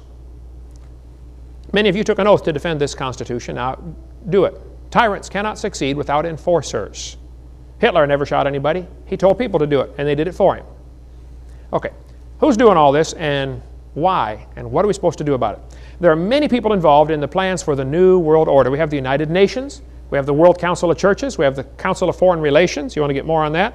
You'd want to read, and a lot of these books are referenced on my website, where you can get more information on these books that are, if you want to go down deep on these topics. There's the Trilateral Commission, the Bilderbergers, the International Monetary Fund, IMF, the International Bankers, the Club of Rome, the Communists, the Socialists, the National Education Association, NEA, very much involved. And by the way, teachers, if you're a teacher in a public school, get out of the NEA. Quit paying them your dues. Don't support them. You should read the stuff that they support and that they're for. If you're a Christian and you love God and you're a public school teacher, quit the NEA. You say, but I won't get insurance. There are other places to get insurance, for one thing. Number two, money doesn't dictate right and wrong. If it does, you got a problem. You do what's right. God takes care of it from there. Okay? Get out of that place. Get out of that club. Okay? The NOW, National Organization for Wild Women. ACLU, the American Communist Lawyers Union. The Masonic Lodge. I had a guy in our church came to me and said, Brother Hovind, I've been in the Masonic Lodge for years. I don't see anything wrong with it. I said, brother, would you go home and read this book, Masonry Beyond the Light? Just read this book. Bring it back and we'll talk. He brought it back 2 weeks later and said, well, I quit the lodge and I've got 4 of my other brothers to quit the lodge also, brother. Thank you so much for giving me that book. Most of the guys that I know in the Masonic Lodge, including some very close friends of mine, don't really have a clue what they're in. They don't realize till they get to the top. It's a satanic organization. I'll show you. Here's the oath. General Pike said, that which we must say to the crowd is, we worship a God, but it's a God that one adores without superstition. To you sovereign grand inspectors general, we say this, that you may repeat it to the 32nd, 31st, and 30th degrees. The Masonic religion should be by all of us initiates of the higher degrees, maintained in the purity of the Luciferian doctrine. Yes, Lucifer is God. When the Mason learns that the key to the warrior on the block is the proper application of the dynamo of living power, he has learned the mystery of his craft. The seething energies of Lucifer are in his hands. And before he may step onward and upward, he must prove his ability to properly handle energy. You can read Scarlet and the Beast if you want to go down real deep on the Masonic Lodge, or this one, Beyond the Light. You can get it from Chick Publications or call our office. We can get you one. The Bible says we're not supposed to swear at all, right? Have you read the Masonic oath that they swear? This is just the first one. They go through many oaths in this process. They say, I, put their name in there, do hereby swear that I will always conceal and never reveal any of the secrets of Freemasonry to any person. If I do, I consent to having my throat cut from ear to ear, my tongue torn out by the roots, my body buried in the sands of the sea at low water mark. Can you imagine Jesus saying something like that? Have we gone nuts? The Bible says, swear not at all. Get out of that club. Just quit, okay? Quit supporting them. If you get all that free time on your hands, go do something around the church. Go win somebody to Christ. Amen. Jesus said, I've done nothing in secret. Why do they have their secret clubs, their secret handshakes, where you hold the second knuckle, depending on what degree you're in, all these different secret handshakes, and the secret way that they stand, Judge, put their hand like this, I'm in distress, rescue me, Judge. The judge is probably a Mason too. Or like this, That's a sign of ultimate distress. You got to rescue me. Every Mason's obligated if they got their hands like this, making part of a square. Joseph Smith, the leader of the Mormon church, when he was being shot outside the Carthage jail, did like this, hoping there were some Masons in the crowd. I had about 6 Mormon missionaries, I guess, lived down the street from me in California. I went there to visit them one time to their house, trying to win them to the Lord. I will witness unto them, brother. And I got there kind of early in the morning, I guess, for them, 10 o'clock. I thought it was not too early, but they had their holy underwear on. I'd heard about it, but I'd never seen it before. They come to the door, got their holy underwear. It's got a Masonic Lodge symbol over each nipple and one on the thigh. They're not allowed to ever have all the underwear off at the same time because the demons can get them.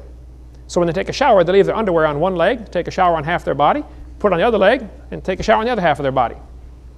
Talk about dumb. It's not holy underwear, okay? You should see how Joseph Smith went just near to the top of the Masonic Lodge in one day. The Mormons and the Masons are all tied in together, folks.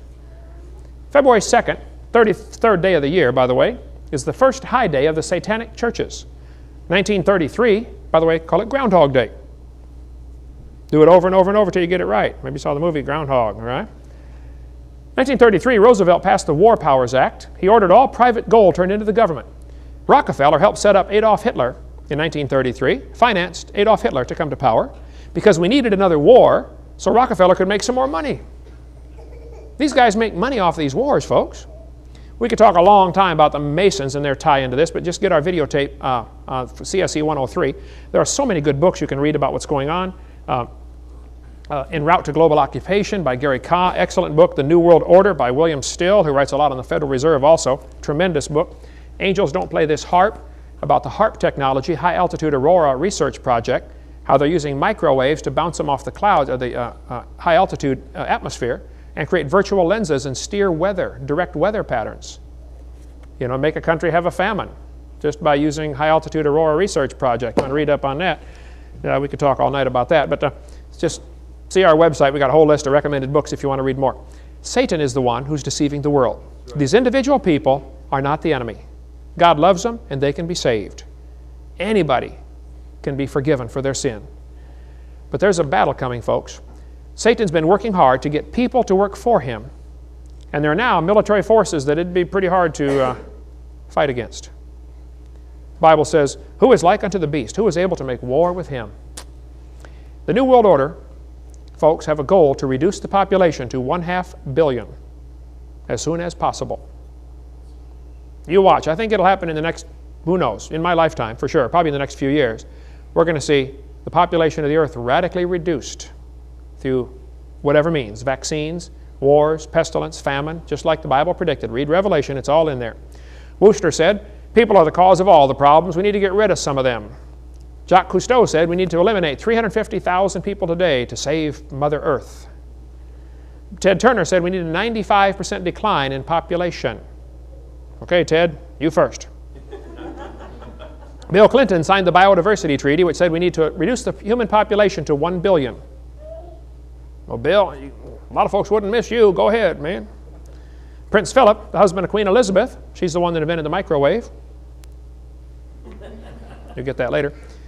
Prince Philip said, if I could be reincarnated, I would wish to return to Earth as a killer virus to lower human population levels. I think they're going to put viruses in the vaccines and give them to these third world countries and wipe them out. I think it's already been going on. Okay, what do we do? The world's a mess.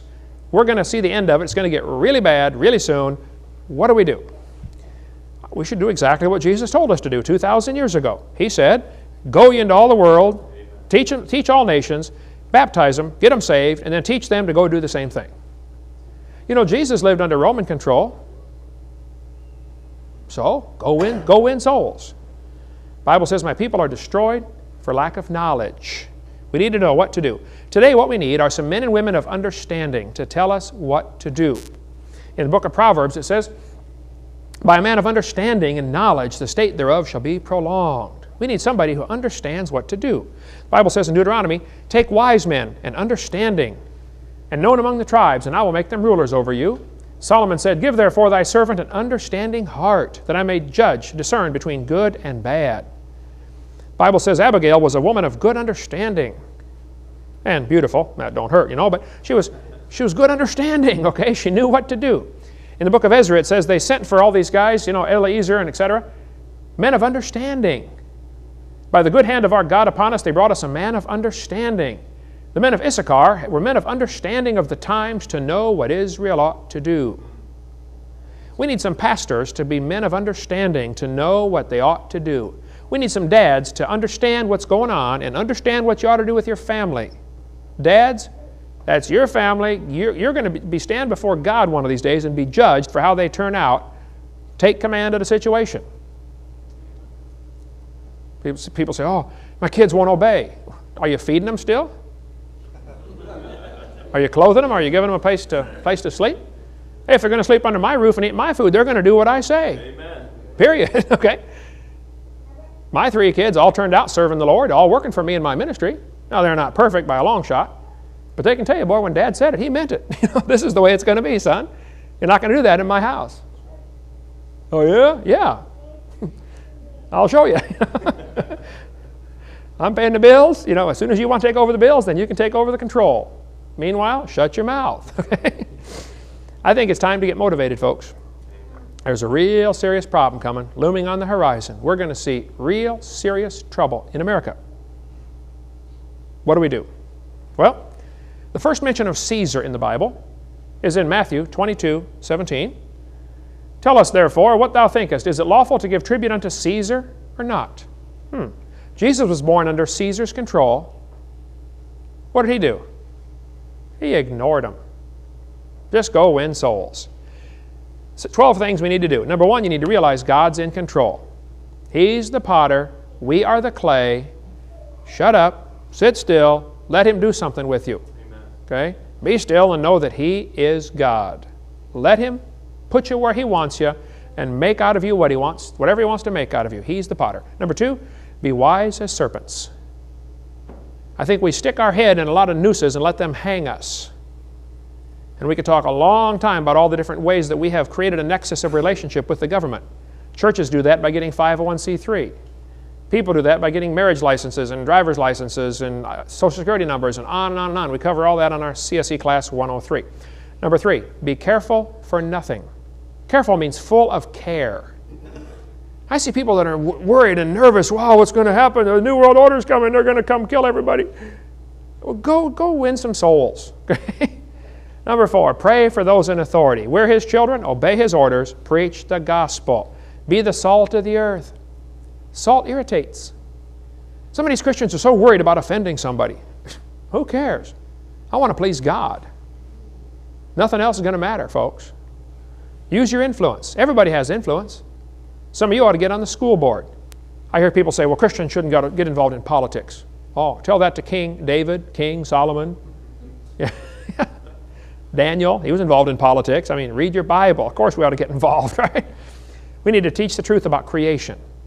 You know, in Acts chapter 17, there are only 2 great sermons in the book of Acts. Acts 2, Peter preached on Pentecost, spoke in 1 language. They heard him in 17 languages, an amazing miracle. And he spoke, and he quoted verse after verse after verse. The Jews were familiar with Bible verses. But in Acts 17, Paul preached on Mars Hill to the heathen. He didn't quote 1 Bible verse. Imagine preaching a whole sermon without 1 Bible verse. He just said, God that made the world. He talked about creation. And folks, if we're going to reach America, it's going to have to be using the creation message to reach them. The textbooks are teaching the evolution story. Textbooks in Escambia County, right here, are teaching the kids the evolution story. They learned it today. They're going to learn it again tomorrow. This textbook says, life arose from non-living matter present on the early earth. Does that agree with what the Bible says? No. Did we pay for that to go in the classrooms in this town? Yes. Doesn't that bother anybody? The earth is 4.5 billion years old. The oldest fossils are 3.5 billion years old. Eukaryotes evolved from prokaryotes about 1.5 billion years ago. They just teach it like it's a fact, folks. There's a war going on. Get involved. Do something. If a kid goes to 12 to 16 years to school in this town with what? Over 200 churches in Pensacola? How's he going to view the world? Well, if he believes what he's taught in the textbook, he's going to believe in evolution. Number 9, don't get distracted. Satan's a master at distracting us on absolutely dumb things that don't matter. How many have seen a mobile? You put it over the crib and you wind it up. And the kid lays there and he goes, oh. We get distracted so easily. Average American watches 1,500 hours of TV a year. That's enough time to read your Bible 22 times. No, I don't think you ought to sit around and read the Bible all the day long, you know, but you ought to read it some. The Bible said, I will set no wicked thing before mine eyes. Do you put wicked things in front of your eyes? Folks, we're wicked. That's why we got all this government bureaucracy over us. The Bible says, for the transgressions of the land, many are the princes thereof. That's why we got all these bureaucrats, because we're wicked. The Bible says, righteousness exalteth a nation, but sin is a reproach to any people. Now here's the solution, right here. God told Solomon, if my people, which are called by my name, shall vote Republican, start a militia, store up survival foods. Is that what he said? No. If my people, which are called by my name, shall humble themselves. Hey, dads, when's the last time your kids saw you humble yourself? When's the last time they saw you at the altar praying for somebody? When's the last time they saw you crying for lost souls? When's the last time they saw you fast and pray in order to get somebody saved? When's the last time? Shall humble themselves and pray and seek my face and turn off their wicked TVs, turn from their wicked ways. Then will I hear from heaven, forgive their sin, and heal their land. Folks, America needs to be healed. We got serious problems. God gave us the solution, and we're not doing it. I don't see it. Preacher, do you see it? I think we're going to get what we deserve. We're just going to get it. Little David was sent off to help his brothers. You know, they were fighting the war over there. Little David came up to the battle and gave him some cheese and raisins and stuff, and he saw Goliath out there. And David said, hey, why don't one of you guys go beat him up? And his oldest brother said, hey, go home and take care of the sheep, man, you little punk. Get out of here. And David said, is there not a cause? Wow, what a verse. Is there not a cause? Hey, what's your cause? I don't know what happened to me, brother, but about 14 years ago, I just got bit with this bug that this is the greatest cause there is. Preaching the gospel, winning folks, and evolution's the greatest obstacle, so let's just tackle it head on. Let's chop right at the root of the tree. Evolution is the philosophy behind all sorts of evil things going on. Let's just go right for the root. What cause do you live for? Is this it? Sports. Oh, wow, he can throw the ball through the hoop. Ooh, wow. Who's going to care in 1,000 years? Does anybody know who won the Super Bowl 10 years ago? Does anybody care? Doesn't matter. All those grown men out there fighting over that one ball, they can all afford to go buy their own. It's not sinful, it's just stupid. You pay a guy $5 million to carry a pig bladder down a cow pasture. I mean, come on. Get all them big lugs out of the way and I'll carry it down there for you, you know. We've gone nuts. The Bible says, he that loveth silver shall not be satisfied with silver. The people that have millions of dollars, do you know what they want? More. The people that have 50 pairs of shoes in their closet, you know what they want? More shoes. The people that have a big house, you know what they want? Bigger house. People that have a fast car, you know what they want? Faster. A gas, yeah, true. It takes us a whole lifetime to figure out things in this world do not satisfy. People that play golf, 5 hours a week, you know what they want? Oh, 6 hours a week. 7, 8, 9. Hey, did you know if you spend thousands of hours practicing at golf, get the grip just right, shoulders curled, this thumb and finger make a V, pointed toward this shoulder, same thing over here, knee slightly bent, shoulders curled, club face perpendicular to the ball, bend the right elbow first. If you practice for thousands of hours, someday you will be able to knock a ball into a hole in the dirt. And the angels rejoiced. Oh. We have gone nuts. The Bible says, seek those things which are above. Set your affection on things above. Love not the world, neither the things that are in the world. The lust of the flesh, the lust of the eyes, the pride of life. It's not of the Father, it's of the world. And the world passeth away. I remember when I was working at General Motors, working my way through college. Every night we'd put together 250-some trucks. Assembly line, you know, come by, do my thing, another one comes by, and we do my thing to the truck. And I thought, you know, everything I'm doing here is going to burn. It's all going to burn. When we were working at M&A together, brother, building cabinets, we worked hard, had a good job, but I said, you know, this is all going to burn. It's all going to burn. I want to invest my life in something that's going to last forever. Get our videotape on how to make money and spend it God's way. See the way you really ought to spend your money. Number 10, listen for the trumpet. The Bible says, the Lord himself shall descend from heaven with a shout, the voice of God, the voice of the archangel, the trump of God, and the dead in Christ shall rise first. Southern Baptists, go first, but hey, we're going next, okay? And then, I pick on the Southern Baptists a lot. I speak in a lot of their churches too, and I'm Baptist myself. We're going to be caught up together with them in the clouds to meet the Lord in the air. Listen for the trumpet, folks. It's coming soon. Number 11, win souls. The last mention of Caesar is right here. All the saints salute you, chiefly they that are of Caesar's household. You say, oh, they're going to send troops in and occupy America. Oh, good. Go witness to them. Amen. They sent troops in to occupy Israel, didn't they? What did the disciples do? Led them to Christ. I don't think the disciples sat around worrying about, oh, did you know the Romans are going to send another 1,000 troops to Bethlehem? Oh, really? Hey, get some more tracks, guys. Let's go. That's got to be the attitude we take. He that winneth souls is wise. During the Civil War, this big old country boy from Alabama signed up to go fight the war. Man, he's sick of them Yankees down here invading our territory, you know, so he got him a rifle, got him a backpack, and went off and joined the army. He showed up for battle and said, reporting for duty, sir. Sergeant said, son, we're glad you're here. Man, we need recruits bad. He said, son, your job is to guard this trench right here. Soldier said, Sarge, I didn't come to guard no trench. I come to fight Yanks, and they're right over there. Can I go fight them? He said, no, son, you don't understand. We're dug in, they're dug in, and we're waiting for orders. Guard the trench right here. So the old country boy started marching back and forth in the mud, you know. He's getting madder by the minute. He said, man, I didn't come here to march in the mud. I come to fight Yanks. And they're right over there. Why can't I go fight them?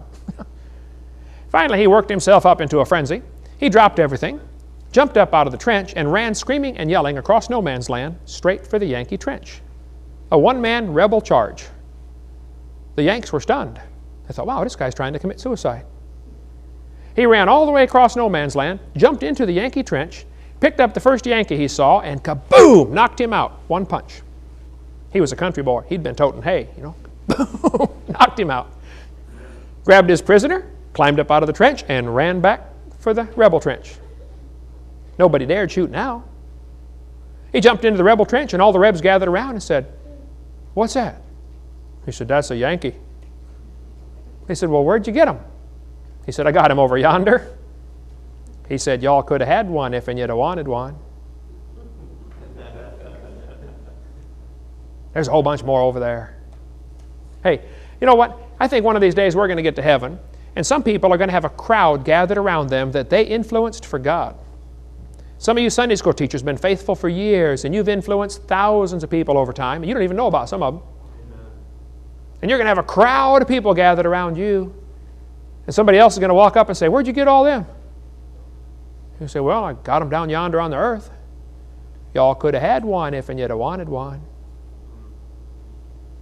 What do you want? You want to win somebody to the Lord? Or do you want to find out who throws the ball through the hoop? The longer I live, the less some of those things matter to me. When I was 16 years old, I gave my heart to the Lord. Got saved. I started going to independent, temperamental, fundamental, right-wing, radical, chicken-eating Baptist church.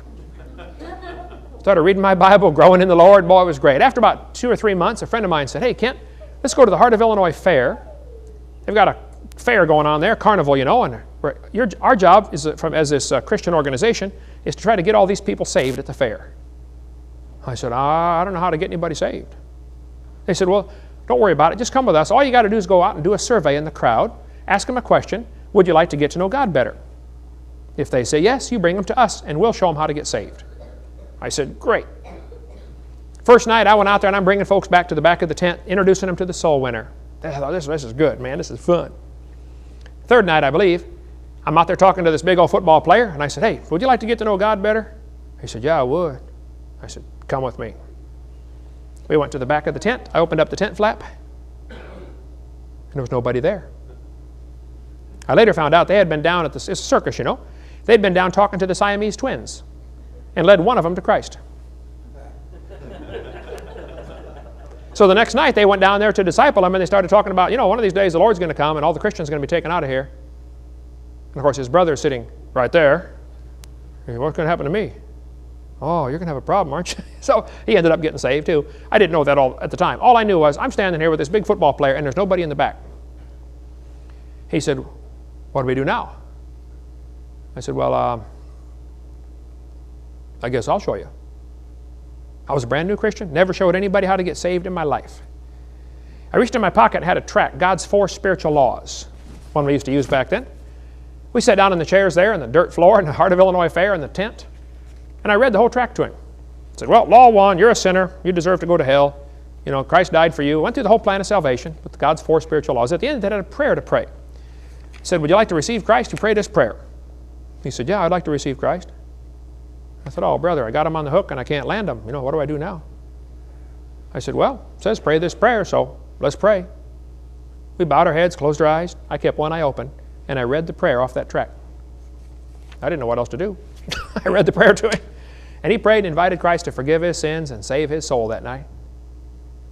He stood up and he looked at me and said, Kent, I've been worried about this for 2 weeks now. Thanks so much for showing me. I said, you're welcome. First person I led to Christ. He walked out of the tent. Boy, it was a noisy carnival, you know, just a mess outside. I just got down on my knees by that metal chair in that dirt floor in the middle of that tent, all the hollering and yelling outside. I said, Lord, it's me. It's Kent. I said, Lord, I've just been saved for a couple of months here. This is all new to me. I'm kind of confused. I said, I don't know what you want me to do with my life. But Lord, if it's okay with you, I think I'd like to do this the rest of my life. I just want to bring people to Jesus. I don't know what's important to you. I don't know. But I tell you what drives me. I want to win souls. I want to influence others for Christ. I want to do this the rest of my life. People say, Brother Hovind, you travel so much. Oh, I know. Man, flew 175 times last year. Spoke nearly 800 times. Going to try to do more this year. They say, well, if you burn the candle at both ends, you know. Oh, yeah, I know. You get twice the light. I know. Number 12. Read the last chapter, folks. We win. Amen. Satan thinks he's going to set up his new world order. Don't worry about it. Christ is going to set up his new world order. We're going to rule and reign with Christ for 1,000 years. The Bible says, the God of peace shall bruise Satan under your feet shortly. The grace of the Lord Jesus Christ be with you. He saw an angel come down from heaven having a key to the bottomless pit and a great chain in his hand. He laid hold on the dragon, that old serpent, which is the devil and Satan, and bound him 1,000 years. He shut him up that he would deceive the nations no more. And I saw the souls of them that were beheaded for the witness of Jesus. That might be us, folks. We may have to get beheaded. Oh, well. Some people don't use theirs anyway. Wouldn't miss it. Right? We're going to rule and reign with Christ for 1,000 years. Then we're going to see Satan cast into the lake of fire forever. You choose which side you want to be on. I choose the winning side. Amen. The Spirit and the bride say, come. Let him that heareth say, come. Let him that is athirst, come. Come. Come to the Lord. If you're not saved, come to the Lord and let him forgive your sins. Even so, come, Lord Jesus. If we can be any help, our ministry exists to help strengthen your faith in the Word of God. Or, if you're not a Christian, we want to get you saved. Amen. That's what we're here for. Give us a call. You can get one of our catalogs. Our material is not copyrighted purposely. Come down and see our bookstore if you're in Pensacola, or get one of our videotapes if you're not, or come see our Dinosaur Adventure Land. Man, you want to have a fun time. We're having a blast. We don't really have a plan. Someday we'd like to sell the lawnmower once everything gets covered with buildings, you know, but basically that's the plan.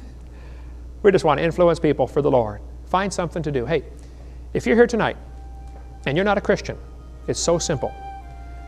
You and I are sinners.